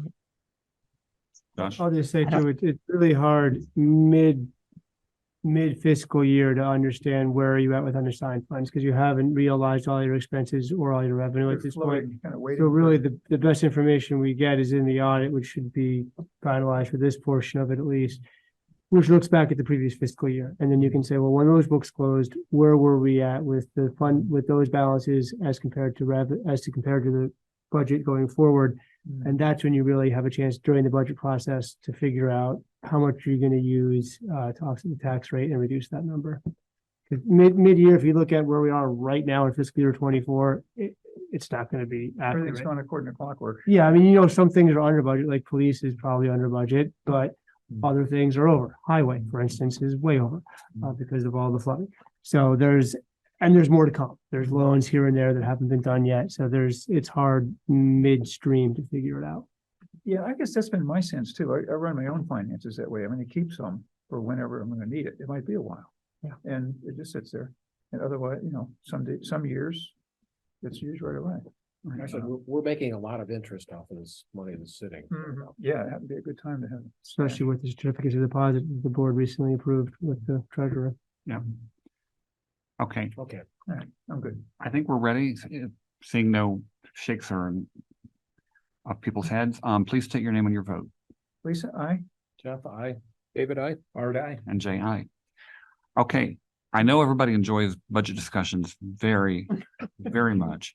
And so that's why we're going to give you the sequel.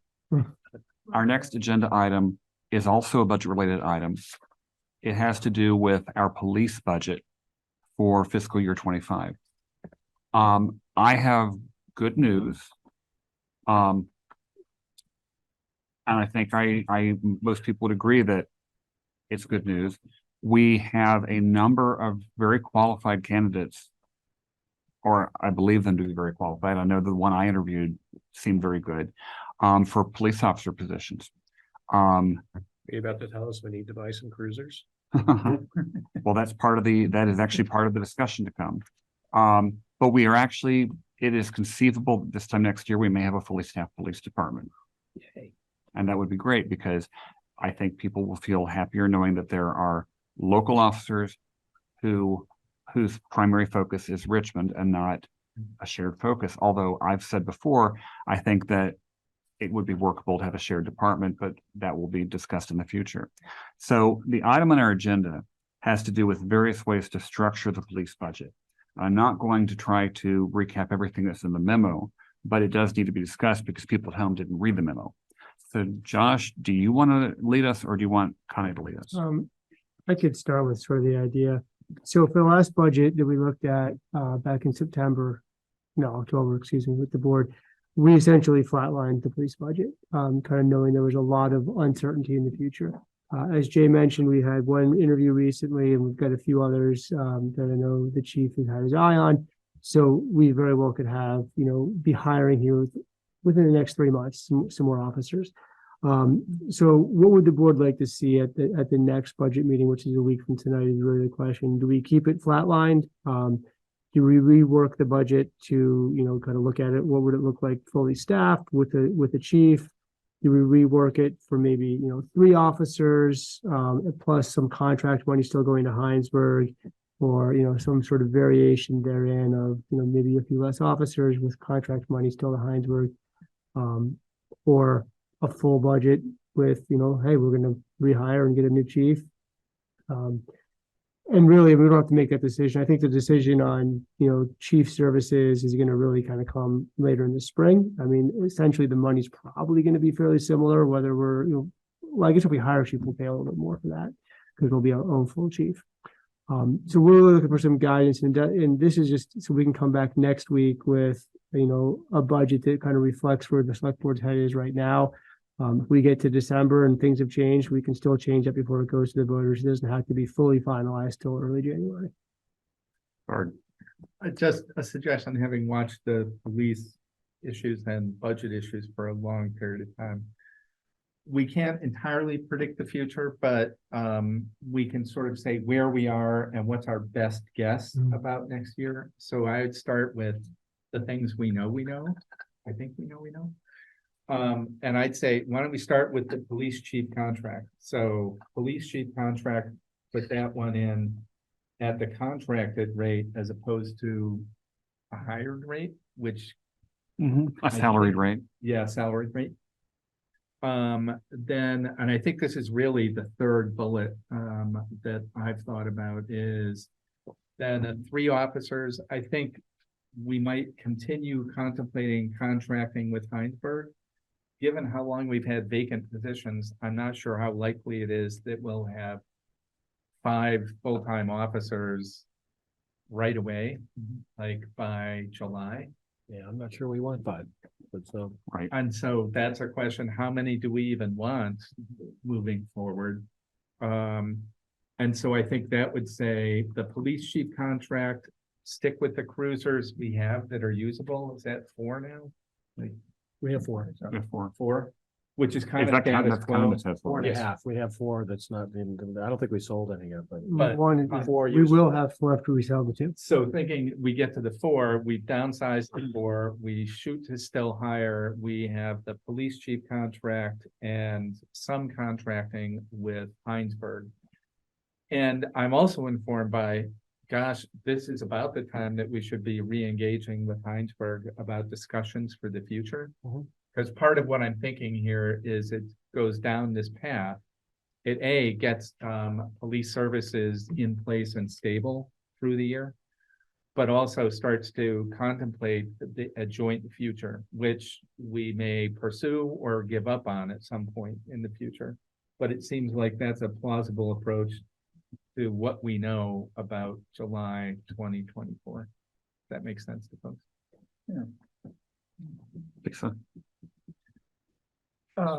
Yeah, I'm listening to what Bard's saying, and I agree with everything you said. A while ago, once I opened my eyes and looked at really what was going on, what I thought was going on. Us achieving stability and having that be known out there was important. And I think we're getting there.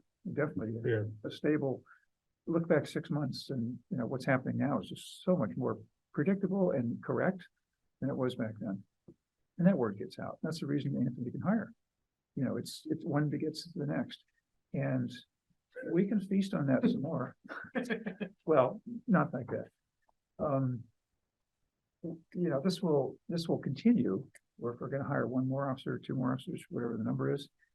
At some point, we'll approach being able to stand on our own 2 feet. Now, then the chief services needs to be figured out. But even, and standing as an equal with Hinesburg, or nearly an equal, is even better for building that relationship for joint services, the effort in the future, or not. It's just good. It's just plain good. Whichever direction we go from there, it's good. So how do we want the numbers presented next week? That's the question. So, Oh, I'm sorry. All right, but we'll go to Jeff. Jeff first and then Connie. so what's the difference? So if we contracted for police chief service, how much is that? Would we estimate? Is there a difference between that and like half the cost of a police chief? We're not gonna get more than half out of, you know, sharing Right. with another town. I mean, we shouldn't, I mean, frankly, you know. Yeah, whether we contract or not. I mean, right now, we're paying, I think, $100 per hour for police chief services, and, you know, later in the agenda, we're gonna talk about a requested change from Hinesburg, so I think sort of roughly might be right now about half what the $5,000 or full $6,000 total a month or compensation would be, something like that, yeah. And that would work out to be about half of, or somewhere in the range of a half of a, you know, I'd say roughly, yeah. director of The monthly rate? Well, right now it's $100 per hour, I think. For the chief. That's for the chief. I think Yeah. the proposed monthly rate was 6,500, so I think they're looking at a total compensation of around 150, I think, which So, is yeah. salary plus benefits and everything, so about, that would be it's about the right. same, either, whichever way we budget for. Right, I would, 78 versus way more than 78. yeah. If we're contracting for half of that, for 6,500, 12 months is 78 grand. You're gonna pay more for your own chief. With benefits and everything. And so if we were hiring our own chief, it would be more than that. if we were hiring full-time, but I'm Yeah. talking about half-time. So it's still more, is that what you're saying? If we hire, We're not gonna hire a half-time chief. We're either gonna hire a full-time chief or contract for half of Hinesburg, in my opinion. Right. So if we contract for half of Hinesburg, does it work out differently than contracting at $100 an hour? It was roughly the same. Well, it's changing in January. Depends on the hour. So you know, I mean, it's gonna work out to be about $60,000 or $70,000 for chief police services. Right, something like that, no matter whether you contract for it or you pay half the salary. Right? isn't that the same, sorry, but I think that's the same thing. We're contracting for it. You're jumping ahead, I think, to how are we paying for the chief services, whether Yeah, it's and per I'm just trying hour to or come per up with month. a number, you know, so if we do $100 an hour, Yeah, and we're roughly, we're spending $5,000 or $6,000 a year, a month or so. Now, yeah. Yeah, right, Mhm. so that's $60,000 to $70,000 a year, right, and $100 an hour. right. And, you know, and if we were, you know, I don't know what Anthony gets paid from Hinesburg, but if we were to pay half of whatever he makes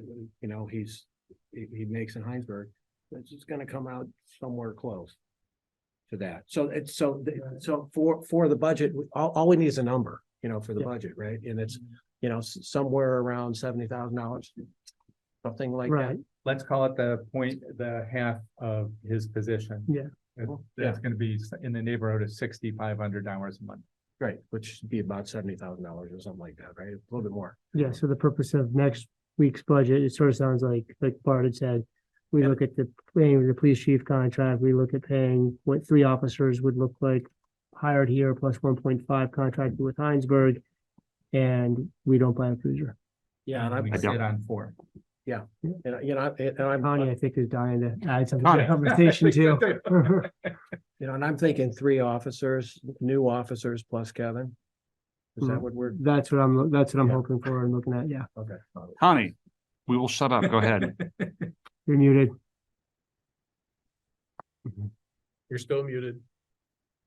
You're still muted. Connie, you're muted. I don't know if you can't hear us. Hold on your space bar. There you There go. we go. Got it. I could have saved you some time.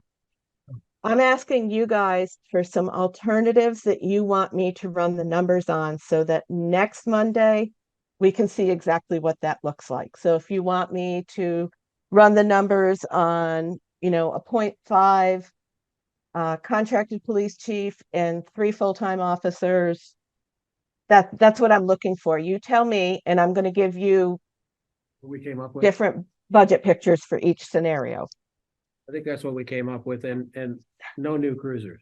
I think that was So- the rather than. I the think 4. she's saying that she'll run 2 or 3 scenarios for us for next week. So if you want to run the flat line we already have, we could do the 3 full-time officers, one that Bard led with, and if there's one other you want to see just to have for discussion's sake, we can do that. Sorry, Connie, I should have let you speak earlier.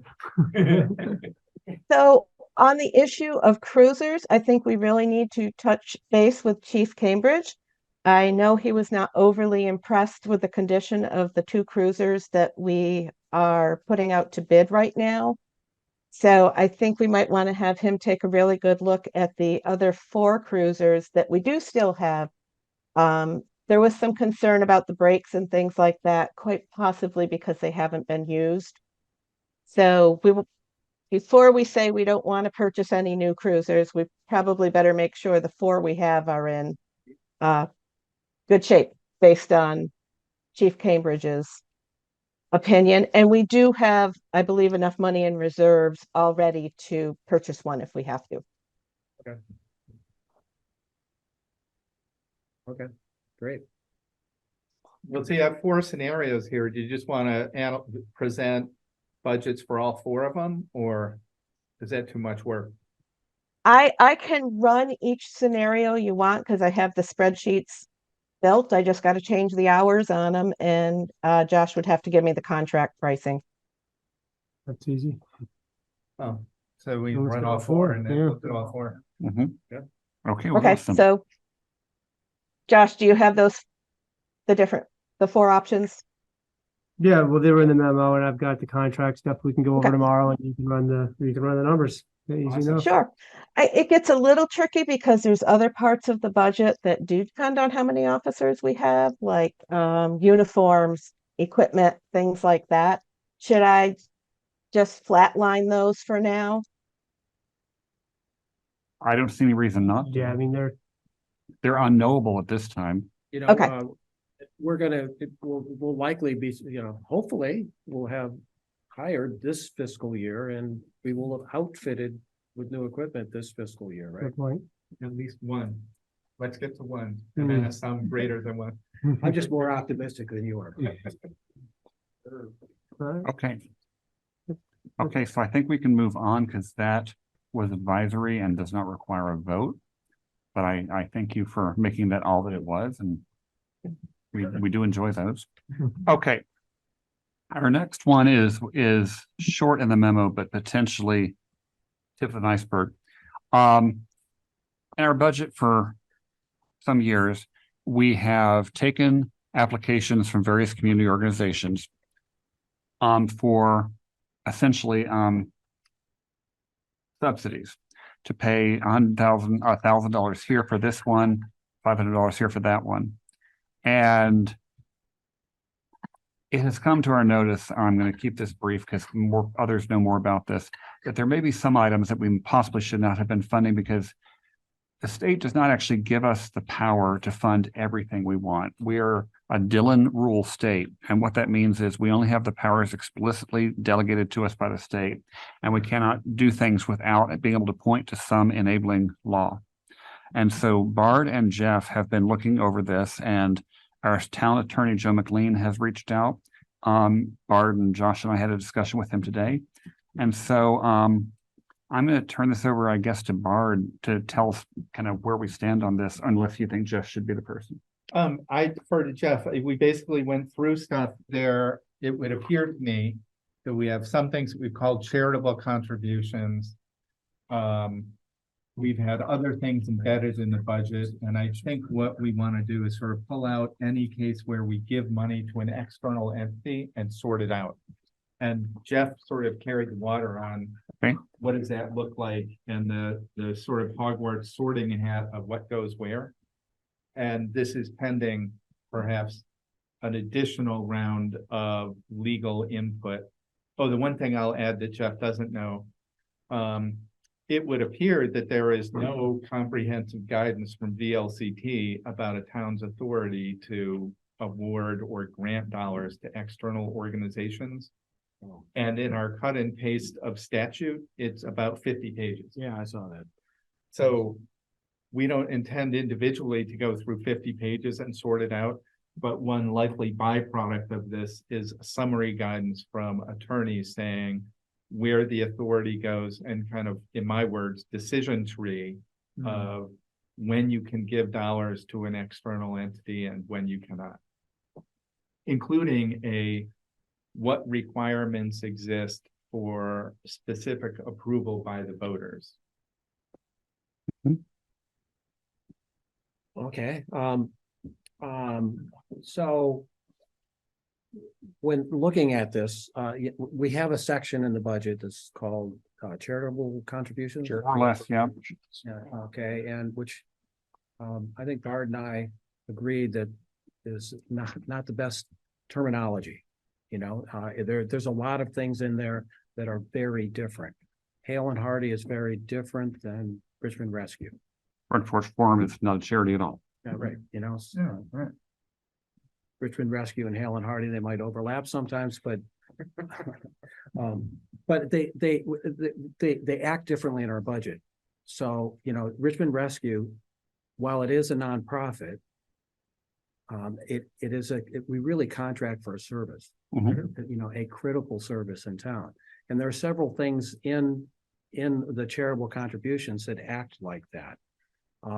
Howard Mental Health Community Outreach is a contract for a service that we can get if we pay, you know, we don't know exactly how much service we get from them at this point, but that is something like that. Home health hospice is another type of service. We found that we liked the terminology of grants for social and community service for a number of items. And then there were things both in the charitable contributions that felt like they might be more appropriate in other sections of the budget. You know, so things like recreation.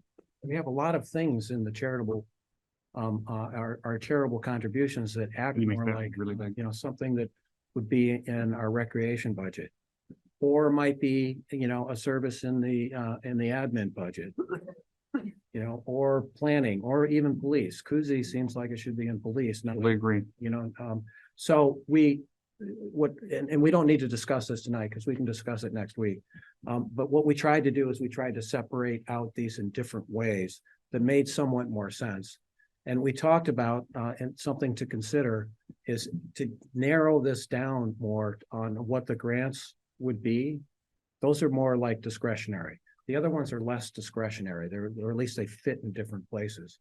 And you know, one approach that I know a number of towns take is say, we have this much money that we're going to do discretionary contributions for, you know, charitable organizations, and fit within that amount, you know.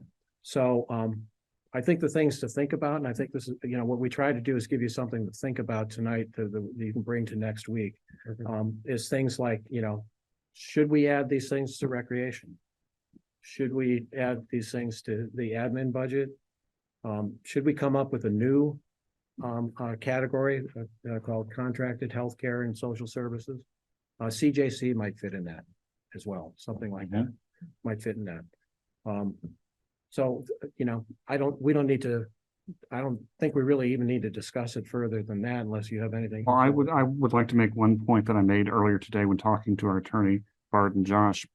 Right now, the way they're currently in the budget is just, Fibber Mickey's closet. It's just shuffling. Am I really getting myself with that term? It's like your grandpa's attic. It's just miscellaneous random stuff.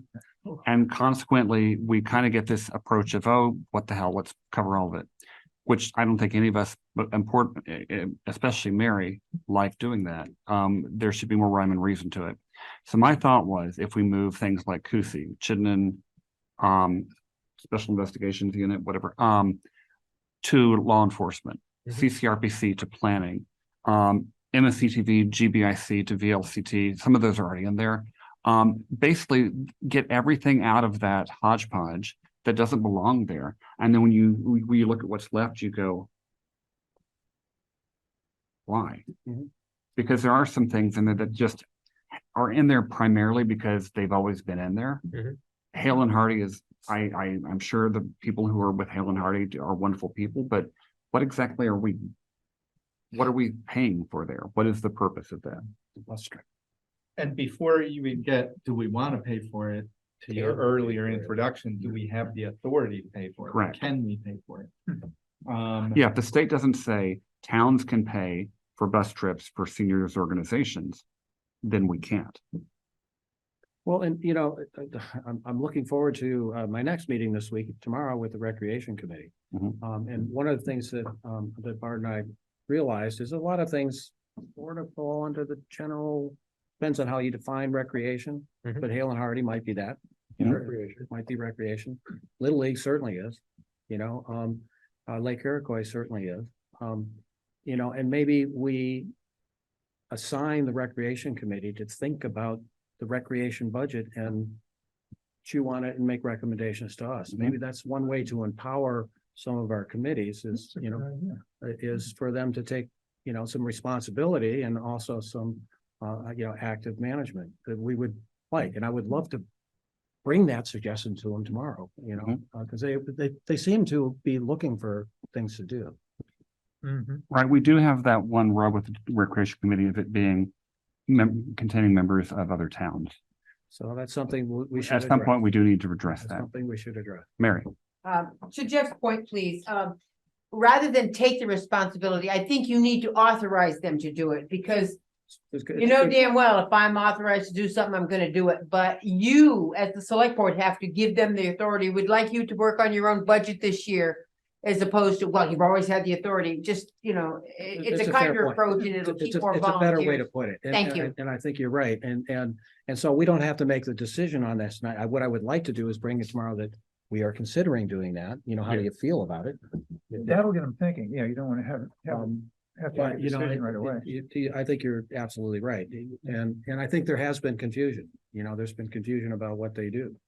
What they should be doing. And it may not even work for this budget cycle. It may be to prep for the following budget cycle because.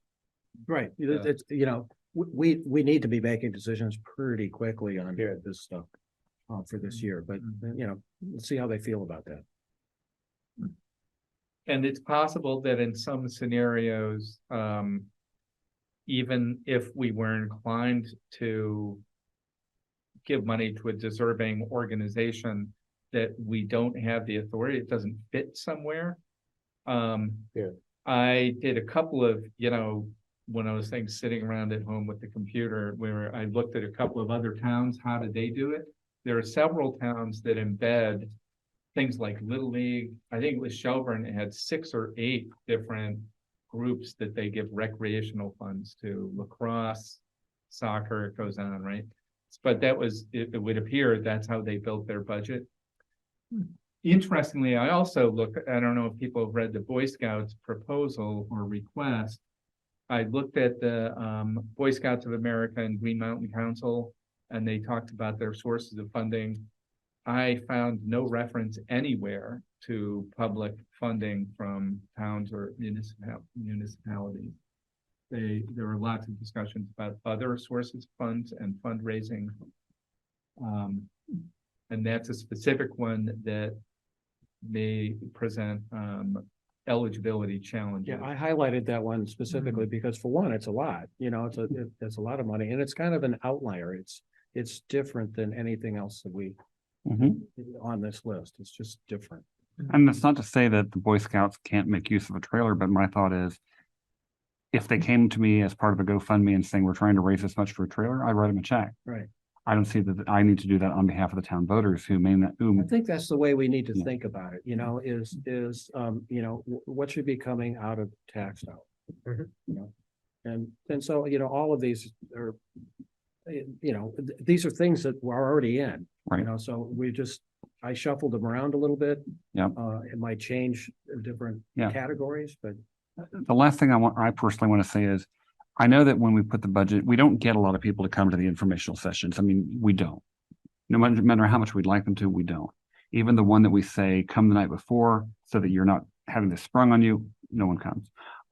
But we are putting the voters in a position of, on the day of flipping through the budget, going, I'm going to look like a real ass if I stand up and attack the Boy Scouts. We'll take it. And we shouldn't be doing that. We should not be putting voters in a place where they say, I really would just as soon not pay for this, but I don't want to be the one who gets up and says that. We should be taking that responsibility. Yep. So I want to thank the two of you for the work you put in. To be continued. To be continued. Oh, and one last thing, could we give the tennis budget to the recreation committee to figure out what to do? Maybe they could buy some tennis. $350. Under 50. For the dog park. Is it now? Okay. $349. I think. Maybe other people donated them last I year. think it was, and the odd number is because of you, I think. Is pickleball That's the same thing as demonstrably tennis. different from tennis? Ooh, You would, I don't know. that would start a whole flame. Okay, so we will revisit this next week at the budget meeting. Mhm. Gary, we'll see you there, right? Oh, sure. Okay, our next item is funding for the Community Justice Center. The Williston Community Justice Center is one of several state chartered regional justice centers to try to find alternate ways of dealing with criminal complaints or complaints between residents without going through the justice system, hopefully finding more reasonable local ways to take care of things. There's one in Williston. We are in its service area. Town Manager Eric Wells of Williston has issued a request to us. And Josh, can you tell us the details? And the voter is watching the details of that request. Yeah, I'll share the screen so they can kind of follow along as well. So as you'll see here, the Community Justice Center, it's housed in Williston. It's actually in their police department. The full budget for a year is $196,000. The Department of Corrections has a grant that goes to Williston to fund that for $144,000. So the initial $52,000 is made up by the budget of Williston, and they calculate about $28,000 worth of in-kind support for police stations, base, town staff, administrative support, oversight, and et cetera. So they're reaching out to us to ask, would our select board consider helping to fund part of that the portion that's unfunded by the grant, considering that we actually use that quite a bit as well. I think right now when I talked to Eric, he's trying to figure out what would the appropriate request be. Would that be based on population, number of cases referred, something else? He's not quite sure exactly where that funding mechanism would be. I think right now he's sort of looking for what's the appetite of the board for contributing towards this. How many communities do they serve besides Williston? Yeah, boy, I thought he put it in his letter. I know I had it written down. I was thinking it's probably the region. Yeah, I think probably Jericho, I think Hinesburg as well. So there's a few others. I think he's gonna, Essex has their own. they might, yeah, I don't know where. I think he said there's 3 or 4 in the county, something like They that. serve Bolton, There you go. Heinsberg, Huntington, Richmond, St. George, and Williston. Yeah, there you go. Okay. Is this the restorative justice that we used to hear about? This Yes. is Part of it, yeah. So it has a new name. All right, thank you. Well, it's been called this for a while, but we've just been calling it the wrong name. Go ahead. So what, if we're mirroring what Jeff and I had discussed as perhaps an ideal state, whether this went into the police budget or was a donation one of the things we'd rationally ask is, what's your funding model across the component towns? Like, to your point, instead of just saying, are we interested? I'd say, yeah, I'm interested. I'd like to discuss what's the funding model across the towns that are served. Is it population? Is it case? Is it grand list value? And I would say if it's a charitable contribution, I think the books have closed, right? So, because we said you got to submit a request. What was the deadline? Yeah, so I mean, that's not a strict deadline. I put that out from staff essentially so we can get that before the first budget meeting. We've accepted late applications before. I would also say, I don't think this is really a charitable appropriation. No, I think it's funding it's a for bit more of a direct payment for a service. So that's where I was going, that I think the bad news, it's pretty awkward to put it in at the last minute into the charitable request. I think it looks more like a service like Kusi, you know, and it would be a police department, perhaps budget item. So a couple of points on that. One is, whatever we do, I think we should be consistent with Hinesburg. Right, so you know, whatever they do is going to be similar to what we do, and it's the restorative justice is what we want to do instead of policing. You know, it's in addition to. I wonder if it's awkward for the restorative justice staff to go through the police department and therefore have them be beholden to the police department. And some, you know. Isn't that how it's referred though? It's a police issue and then it's referred to restorative justice? It's not just like, oh, Josh says, doesn't it come to the police department? So the referrals are supposed to. It doesn't have to. So individuals, just like the Howard Mental Health, doesn't have to go through the police department. Individuals can use this service. Yeah, so I think that speaks. So I'm gonna call up and say, I kicked my own garage door in, I need help. I just don't understand that. That's a conflict with your neighbor. You know, you have a conflict. They could, I always do, so. But you could, if your neighbor was willing, they could be mediators between. Could be mediators, and that's different than policing, you know. I think they are helpful for policing. I think they've been helpful with, you know, unhoused people. It hasn't necessarily been a police issue per se, but they help with other, they might take on too many things. So maybe this is more similar to the Howard Center Community Outreach Program. I think it might be. So Kusi's investigations of a crime. Yeah. I'm just looking for a place, where does it fit? And if your thing is contracted social services, and then I think our question in contracted social services is, what's your business model and funding plan? Yes, yeah, absolutely. And that sounds right. So far, we've paid nothing towards that. I mean, there's been referrals. Well, we haven't, you know, it is most common for the police. We haven't to do the contributed in the referrals. past. Oh, no. yes, okay. And I mean, there are, just to be clear, there are certain criminal offenses that people are arrested for that are mandated by the state's attorney to go to this program. So, and it would be interesting to see, like, of the people they serve from Richmond, how many come from police referrals versus how many are community. My impression is a lot of it is like we use it for policing. Yeah, it's probably majority policing, but you know, there are a lot of police departments, and we may have had one that don't use them a lot, that don't do a lot of referrals, and we haven't had enough police to do many referrals in the first place. So, you know, our history is not good. Right. And my understanding is Hinesburg uses them more than any other town in the county. You know, so. And I think that we'll see that continue as Anthony is serving as chief here. I think so. With our prior chiefs, there was minimal buy-in. Yeah, it's direct. So regardless of what the funding model is, what is it? And it doesn't seem very specific. I think we should be, welcome the conversation. What makes sense in terms of parsing out? Yeah, I think that gives Eric what he needs to kind of get the next steps. And Anthony, it would be great to get his input on this, like how it works and what does Hinesburg contribute? To Jeff's point. You said Hinesburg was on that list of Williston serves Hinesburg as well? Is that I right? just went and closed it, but I believe. If that's the case, I don't think Hinesburg contributes anything. I think the only, No, I don't think they yeah, have. the only town paying anything right now is I think Williston. what's pushing this issue is in addition to Williston is the Department of Justice is Hinesburg isn't. considering their funding of restorative justice. You know, they might want, there's been talk about putting it in the Attorney General's budget as opposed to Department of Justice. Right. So like, you know, that's something for the state to decide.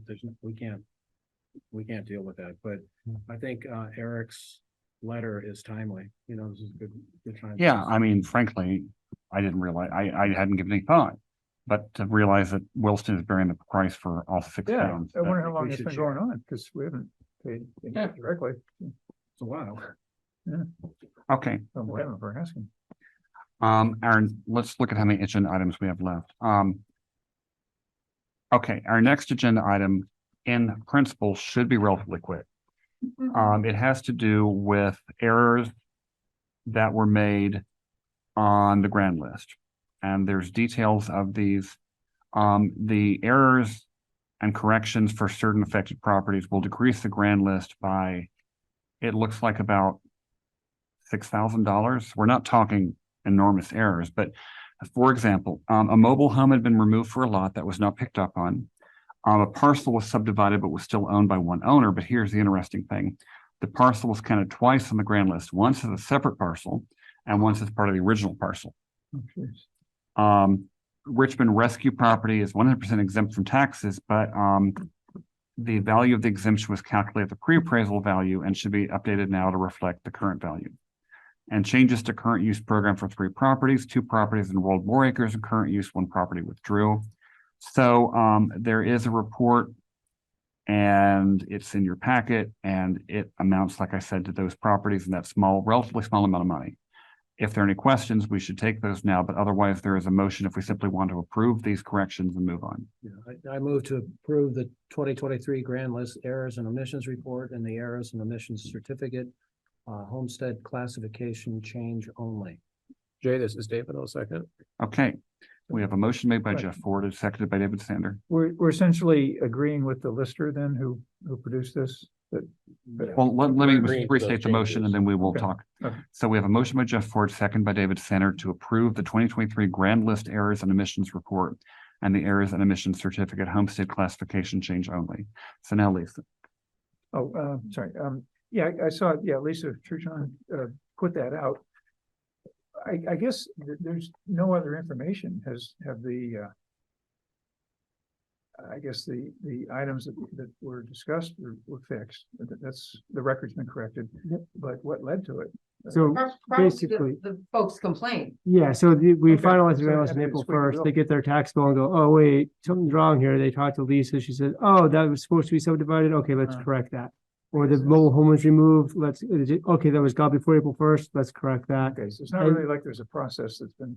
Yeah, it's more, yeah, like they complain, Yeah. they go through the process, to figure out, and then in the case of homestead declarations. And in current use, I believe that those are changes to both of those programs are actually allowed after April 1st. So someone can make that change now. Yeah. And then you have to change that on the grand list. So they'll all get new tax bills. Mhm. And this is the way, and this isn't uncommon. Every year, there's a few errors and omissions Yeah, that come to light. it's complicated. so- And for example, the BCA approved one appeal Mhm. and justifiably did. And so that is not a Lisa Truchon decision, that is the BCA's decision. It lowered the property value from $66,000. That was the one with the ravine. Ravine here, cliff here. Yeah, that's a great. Everybody wondered why they built there. They Yeah. did, Cheap land. really. Okay, All right. so we have a motion made by Jeff Ford, second by David Sander. Any further discussion? Please state your name and your vote. Lisa, I. Jeff, I. David, I. Florida, I. And J.I. Okay, moving on down. The next item is not a motion to be made, it's a discussion. We have quite a few committees. And some are very, very active and routinely come to us. The Transportation Committee is one such. Other committees are a little more passive. We don't necessarily always know what's going on. And while I think the general point of view has been if they want to talk to us about something, here we are. But sometimes I think that message does not get out to the committees and they don't realize that we're waiting for them to step forward. So as Jeff made reference to earlier tonight, the Recreation Committee is meeting tomorrow night and he is intending to go and I may be able to. But that's a good point that, you know, committees need to know that we're interested in what they're doing. And so Lisa has kind of led the way on this discussion of potentially setting up a schedule where we hear from each committee and to have additional special meetings of the select board where we would hear from every committee. So Lisa, that's my introduction. I'd like you to discuss it further. Yeah, I've been trying to educate myself and figure, you know, what should I do for the town? And so I decided to attend some meetings. I'm learning a lot. And of course, every time I go, there's a question. Well, what's the board think about this? I don't really want to speak for the board. That's not why I'm there. I tell them I'm here, I'm a citizen, you know, forget I'm on the board. But they really, really do need to know more about what's going on over the wall in every direction. Like Parking Advisory Committee. Well, what's going on with, what's Rec going to do here? Is there going to be a new trail, something like that? Then the Trails Committee wants to know what's going on with traffic or transportation. Transportation Committee wants to know, you know, why there's so many pedestrians all of a sudden. I don't know, ask that committee. There's not a forum for getting this information out on the table, you know, in a whole fashion. I don't know what the right thing is. If they are all here, or at least their chairs or representative, we could spend a couple hours and talk about things. Everybody go home with a whole lot of good ideas. But then what? You know, we can only put so much time in this thing. So I don't know what the right idea is. It would be great if they had an electronic forum where they could all meet. Maybe all the committees should meet the same day of the week. Get on Zoom, go around. It would be 8 or 9 hours, you know, but it would be entertaining. Bard's laughing. You've seen things like this. But meanwhile, I'm really struck by every meeting I attend, whoever it is. They want to know what somebody else is doing. Well, they could ask them, but they didn't think of it until just then. So they didn't ask them. Meanwhile, that committee's not meeting until, you know, 2 weeks later, whatever. So there's a lot of lost information. The questions that come up are good. I'm not qualified to give you answers because I don't really know what the other committee did either. So what I see, the danger is these volunteers, when they run into the wall a few times, they start just kind of giving up, or they start not enjoying it. And if that happens, then, you know, we're going to lose volunteers. And if we lose them, it's going to be hard to get them back. So I'd like to see if we can find some way that doesn't drag us right in the middle of the middle court to get a better dialogue going. What's needed is dialogue, not just hearing. You know, we can all listen to the tapes. People can even go to a Zoom, but if it's not their meeting, they really shouldn't take it over. But a dialogue between committees would really be great. I don't know how we do that. Well, I like one thing that was proposed in the memo was, in addition to committees having a schedule to come and talk to us, is having a couple or however many meetings a year of the select board where the entire agenda is hearing from committees. I'll tell you the reason why I like that.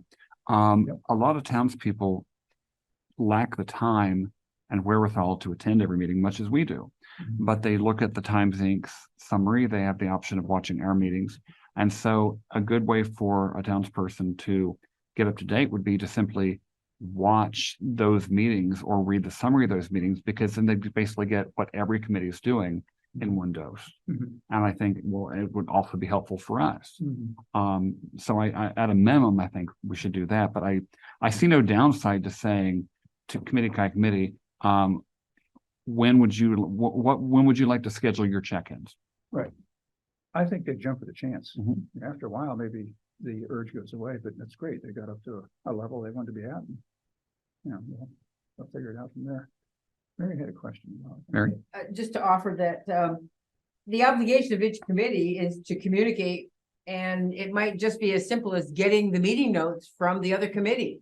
I mean, if there's some sort of an overlap, the Trails and Recreation, geez, if you need to know what they're doing, you know, if they have 12 meetings a year, you get 12, and it's you know, I do the gardening committee summary and it's one page. So it's like, here's what we did, here's what we'd like to do.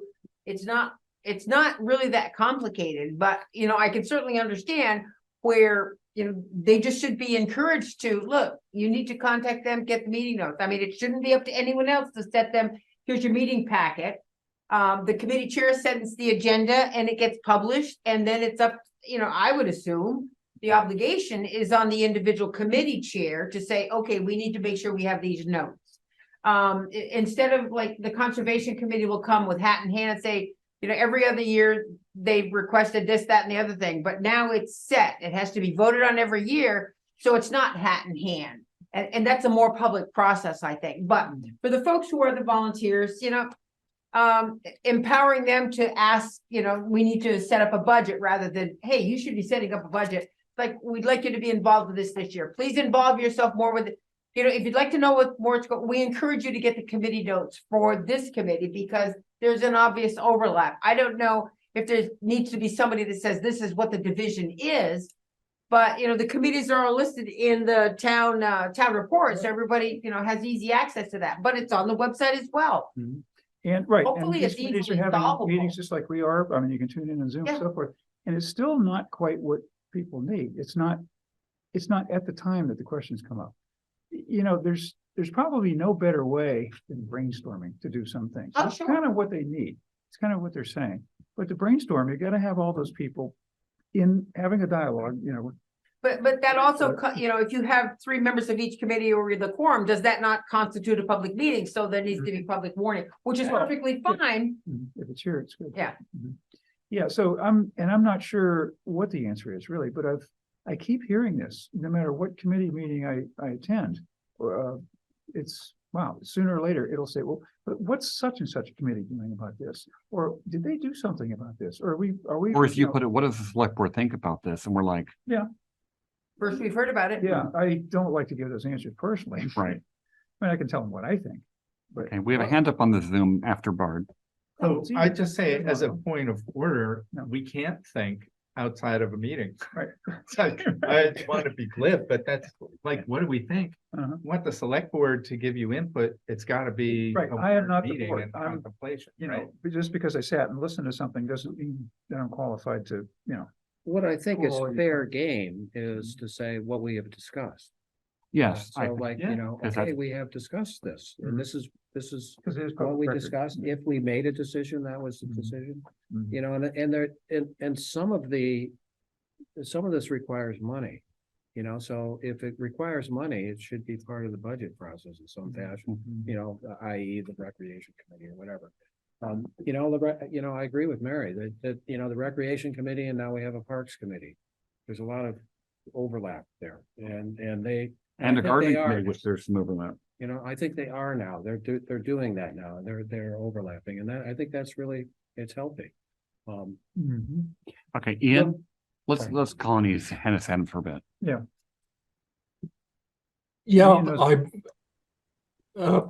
Ian Stokes here. I would like to really just support what Mary just said about the importance of notes or minutes from committees. I want to keep an eye on some committees and what they're up to, and I really rely on the minutes. And I find that some committees are really very conscientious about providing minutes and posting them, and some not so much. Maybe some committees should be reminded of the 5-day rule under which committees are supposed to post their minutes after a public meeting. Thanks. Ian, I think that's a good point, you know, if that's the method and people are using the method, some more successfully, less and some less.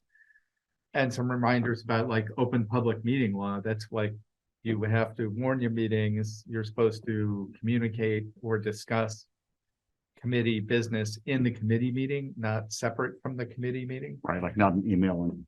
And so that's, I think, some of the things, and that's how you could track what's going on, but I think that might be one of the options. Josh, one of the things that I think you were posing to us is you want to put together some options and kind of farm it out to the committees. And I think communication is two-way. What do they want us to know? and what do they want to know from us? And then what do they want to know from other committees? There's like a kind of a communication schema here, you know, where it's going to and from other entities. And what's the best way to do it? Do you want to have like occasional joint meetings? Do you want to do it through meeting minutes or something else? You could have like your bully pulpit with the select board once or twice a year, I guess, right? Like those are all options. But I think it's reasonable to ask the committee folks themselves what they prefer, which I think was your proposal. Well, I think it was That actually Lisa. Sorry if I presented that as my own. No, that's fine. That's probably the best place to start because first of all, put ones to know what they want, if they know what they want, that they can discuss that and then come up with something. So, yeah. And put it in their minutes. Yeah. You know, for timing, when you all do the appointments, aren't all the appointments done around the same time? Mhm. That seems to me that would be the perfect time for whoever the chairman was to present what's going on. And who the new candidate for the new position is. Like if there's somebody going out, somebody's Good coming point. in. We usually But do it that seems in to May, me right? that sets itself up for the perfect time for presentation. It's a good point, because, you know, you It's also, all done at once. you don't want to do it now. So we've already got, you know, 3 meetings a month for the last 3 months, you know, and they. We can do more if you're feeling lonely. Yeah, right. Just stay here. Eat food and lock that door. But you know, I think that's not bad timing, and that gives them enough lead time to talk, you know, we should be encourage them if anything you have that you're doing is gonna require money. You know, this is the timeline that you need to, Right. it's actually a long timeline. Actually, just to bring up gardening, I wrote the chairs of the gardening committee the other day and said, we kind of sort of need to know how much money you're going to want for supplies next year. And they didn't hear back. And I'm like, one of them was Erin. I'm like, Erin, she must have been like distracted or something because I can't believe she wouldn't reply. But anyway, that's the, Talking about benches and stuff. that's the kind of thing. I mean, if you want us to spend money, we kind of do need to hear from you. Yeah. Or we'll just allocate $500 and call it good. Jan, on the Zoom, you turned on your camera but did not raise your hand. I was wondering, did you have a question? Nope. Okay. Well, good to see you. You're muted. Or we're not hearing you. No, Oh, well, something might be wrong with her Oh, headphones. I think we're starting to hear you. well, that's okay. Okay. I know sign language. Put down, does she have a microphone? Yeah. Turn the volume I up. my mic on. That is, it's There you go. No, we can hear you fine now. okay. No, I'm just on the newly appointed committee for the parks, and I've just had that very concern about, you know, so we are meeting. I will be meeting tomorrow with the rec committee. Have met some of the rec committee, but I think that was, truly not knowing who does what, and so I was just here just to learn. And I thought, oh, it's a select board appointed the committee. I should learn who the select board is. But that's really it. Hello. Okay. Well, glad to have you. Jeannie Thank you. Yeah, it's Jeannie Agner. Jeannie Agner, we are glad to meet you. And thank you for your service. That's my Thank kids' you element. for yours. That's right. Okay, our next agenda item, moving So, on. I'm Are we sorry, ready to? what are our action items here? Who's doing what are we following up Oh, with thank you. committees? I'm just gonna Lisa keep bringing it following up until we get something. No, we want to, we need to communicate with the committee chairs The and second say, thing sounded right, so, Right. you know, asks the committees to give us their suggestions. Okay. Or we say, here's what we're thinking of. What do you think of these like 3 or 4 methods? Or do you suggest another method and feed it back to us? and also, A limited number of things in the set, I think so. So sort of the 3 things we had in the yeah, memo, and pick a, like ask a, them to provide feedback, and we can kind of review everybody's feedback. right, and also look at the idea of a third meeting in January or February for the everybody comes together meeting. Well, that could be one of the And questions. there might be different kinds of committees, so like, you know, hearing from the planning commission on what they project might be going forward. Mhm. You know, because that actually impacts us, because we have to hear it eventually anyways, and maybe say, I don't know, do we still have to hear things from DRB, or can DRB approve things? DRB kind of is at their own committee with their own authority and Like the other. their own agenda. Yeah, they don't really report to this, they don't report to the select board in the same way that planning does. So Lisa, why don't you, if you and I want to follow up after this, as far as like outreach and organizing that feedback between you and Duncan, and figure it out. That works? Yeah, yeah, I mean, I'll be attending some of these. I'll feel empowered. I can tell them this, so. Yeah, I think if we send out, organize an email. You and guys then also have to rise other up to a level feedback. of what do you really need to Yeah. know and from who, by when, right? Yeah, so it's. It does go both ways. What's that? It does go both ways. Yep. But thank you again, Lisa, and everybody for bringing this up, Mhm. because I think it is important. If we do have an opportunity to have a committee here at some point and just, shower the love on them, I think they'd remember that for a long time. Well, and I think an important message is anytime the committee has an update that they want to show at the select board, they just have to Get on ask the for agenda. time. Yeah, And like, true. they can jump on the agenda because they want to share an update or they need funding for I'm something. surprised how many people don't really think of that as a possibility. It's, geez, we work for them really, so.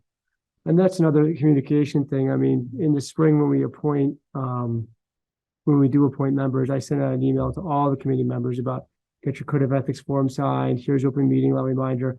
I could add to that reminder, if you have updates to the select board, let me know and we'll get you on the agenda. Mhm. Because you're right, if the committees don't know, then the general person in town who's on the Yeah, committee and if we certainly don't doesn't know, know. it just kind of atrophies. Yeah. Goes Right. nowhere. Okay.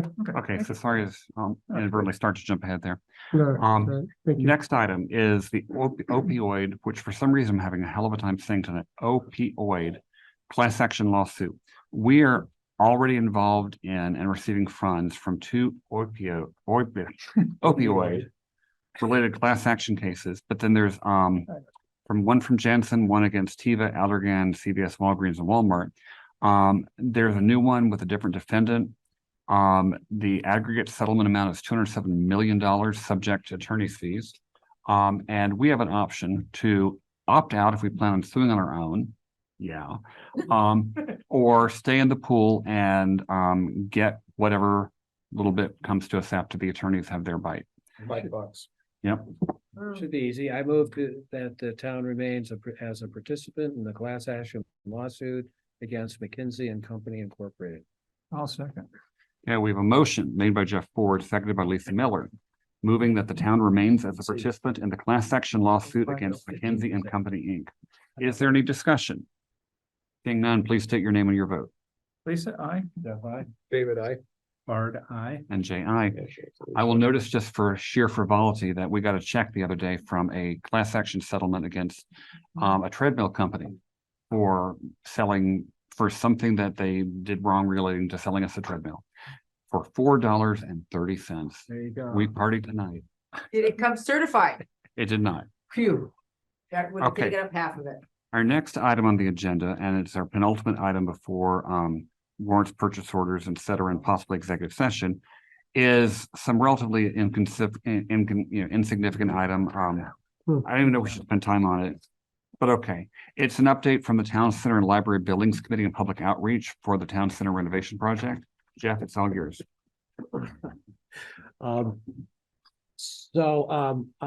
We do have a significant project. This could be the most significant project to date for the town. Where we're at with this project is we've gone through the public outreach process of visioning. We've hired an architect. The architect has walked us through various different stages.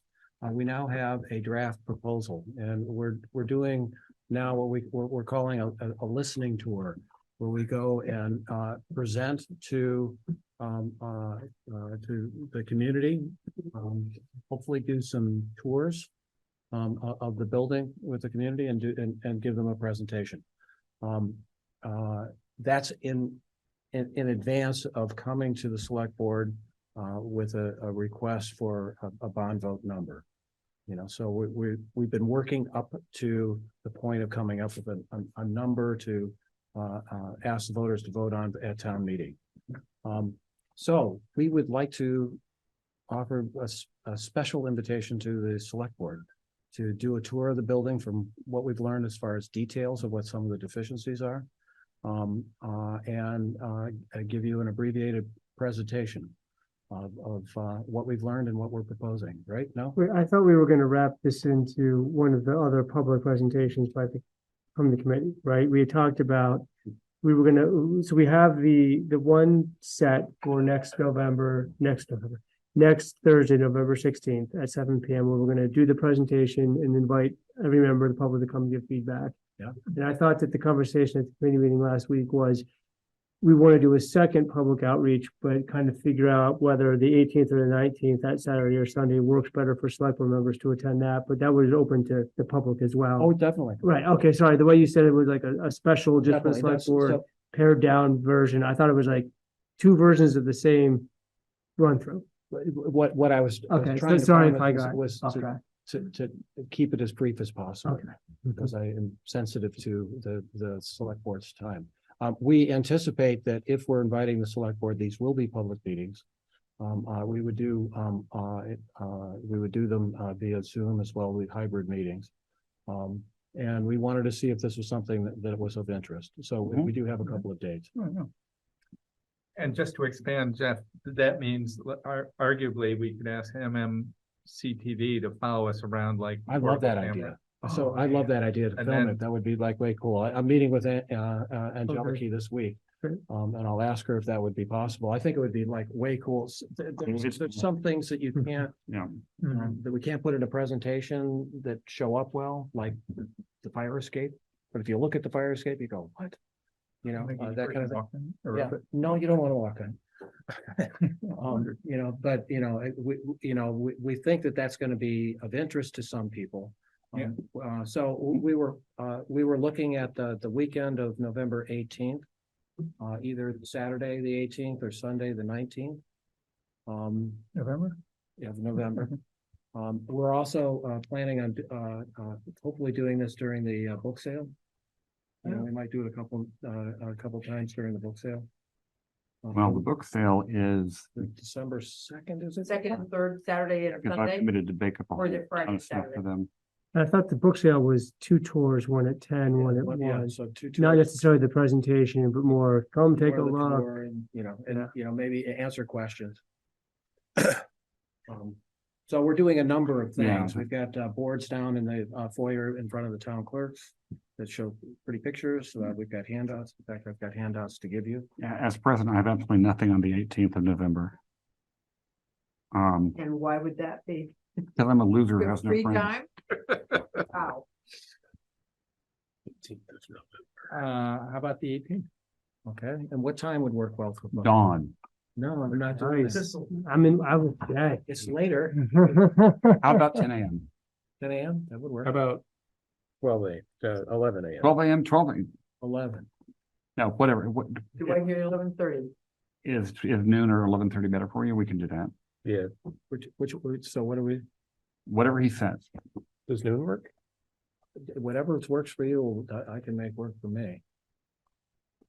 I've already got it on my calendar on the 19th. This is Saturday, the 18th. at Saturday, the noon. 18th at noon. Oh, yeah, we did talk I about it. put it in there. Okay, so Saturday, the 18th at noon. Okay, Okay, okay, I'll let Oh, you the want the committee 18th? know.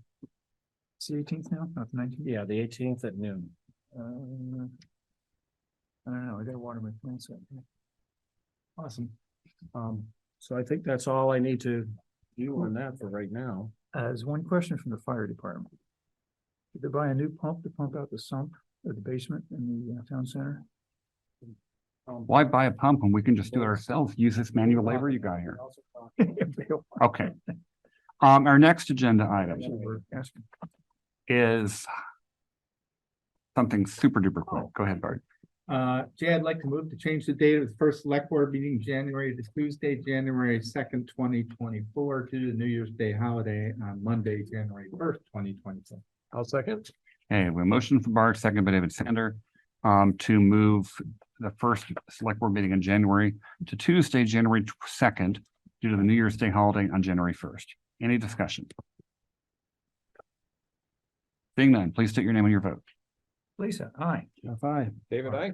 Bart, aye. And Jay, aye. Okay, now, Thank you, good night. Thanks for If you have a secret meeting to go into. Well, we have to do warrant purchase orders and Mary, do stuff you like want, that. you want one of these? Sure. Printed on heavy paper, Did it really? Yeah. Cardstock? low sheen. Almost, Shiny. fold those and mail them, yeah. Thank you. Very nice. I actually have one. I got that advanced copy Okay, signed by the office. so, we do have two potential executive sessions, but first we do have minutes, warrants and purchase orders. So, with that in mind, can I have a motion to accept the minutes from the October 16th meeting? So moved. Do I have a second? Okay, we have a motion from David Sanders, seconded by Lisa Miller, to accept the minutes of the October 16th meeting. Are there any additions, corrections, amendments, deletions? Okay, I don't see any. Please state your name and your vote. Lisa, I. Jeff, I.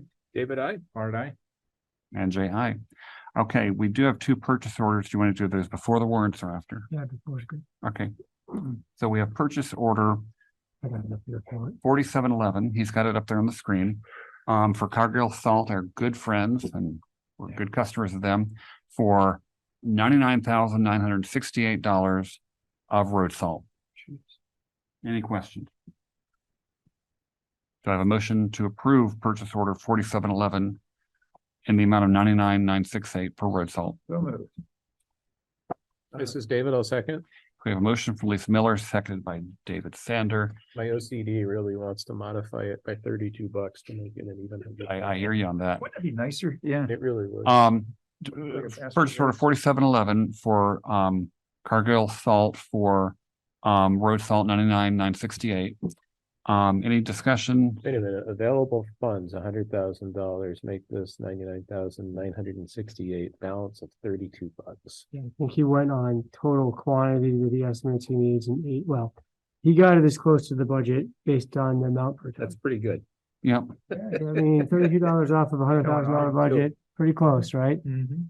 Okay, please state your name and your vote. Purchase order 4711 Lisa, I. Jeff, I. David, I. Art, I. and J.I. Our other purchase orders, purchase order 4828 to Chittenden County Regional Planning Commission to pay for project management for the sidewalk on Bridge Street from Jelena Court to Esplanade and an amount not to exceed $35,000. Any questions? Okay, this is David. I move to approve purchase order 4828 to CCRPC for an amount not to exceed $35,000. I'll second. Okay, we have a motion from David Sanders, second by Lisa Miller, to approve purchase order 4828 for Chittenden County Regional Planning Commission to serve as project management for the sidewalk on Bridge Street from Jelena Court to Esplanade in an amount not to exceed $35,000. Please state your name and your vote. Lisa, I. Jeff, I. David, I. Art, I. And J.I. We need a motion to approve the warrants and any discussion about the warrants. This is David, move to approve. This is Jeff, I'll second. Okay, I have a motion from David Center, seconded by Jeff Ford to approve the warrants. Is there any discussion or questions about any of the warrants? Okay, seeing none, please state your name and your vote. Lisa, I. Jeff, I. David, I. Art, I. And J.I. Okay, we now need to discuss items for next agenda. I think I have three notes. One is, do we want to review remote work policy or practices? That came up early on. Do we want to review code of ethics policy? And Lisa, this came up before you arrived. Concerns about the code of ethics policy as approved and the history of that and departures perhaps from the VLCT version. So I think we should, yep. Discuss it. And then the other, which kind of relates to other items, is the status of where we are for resurrecting collaborative discussions with Hinesburg about a future shared police department. Yeah, yeah. Are you gonna meet between now and then? Or there's no? I got nothing. Okay. Anything else? You know how to find Josh? I will note that our website tends to be more complete than Hinesburg's. I've had really hard time finding some stuff. Information. Yeah. Mhm. You know, I think our website's actually quite good. I think Katie and the team put a lot of work into it. I think Duncan's doing a great job keeping it up to date. Kudos to all of them. Okay, our last item on the agenda is two possible executive sessions. One, to consider modifying the agreement with the New England Police Benevolent Association regarding wages for corporal pay. And the other is consideration of modifying an agreement with Hinesburg for police chief services regarding terms for payment of chief services. Motions for these, should you deem them necessary, can be found at the end of the regular meetings memo. There's also a separate memo for the executive session. What is the pleasure of the committee? So I moved to find, did you want to do it? No, I was just gonna ask a question. If I could. Jay, the piece A there, consideration of modifying the agreement, is there any choice other than to do what seems to be?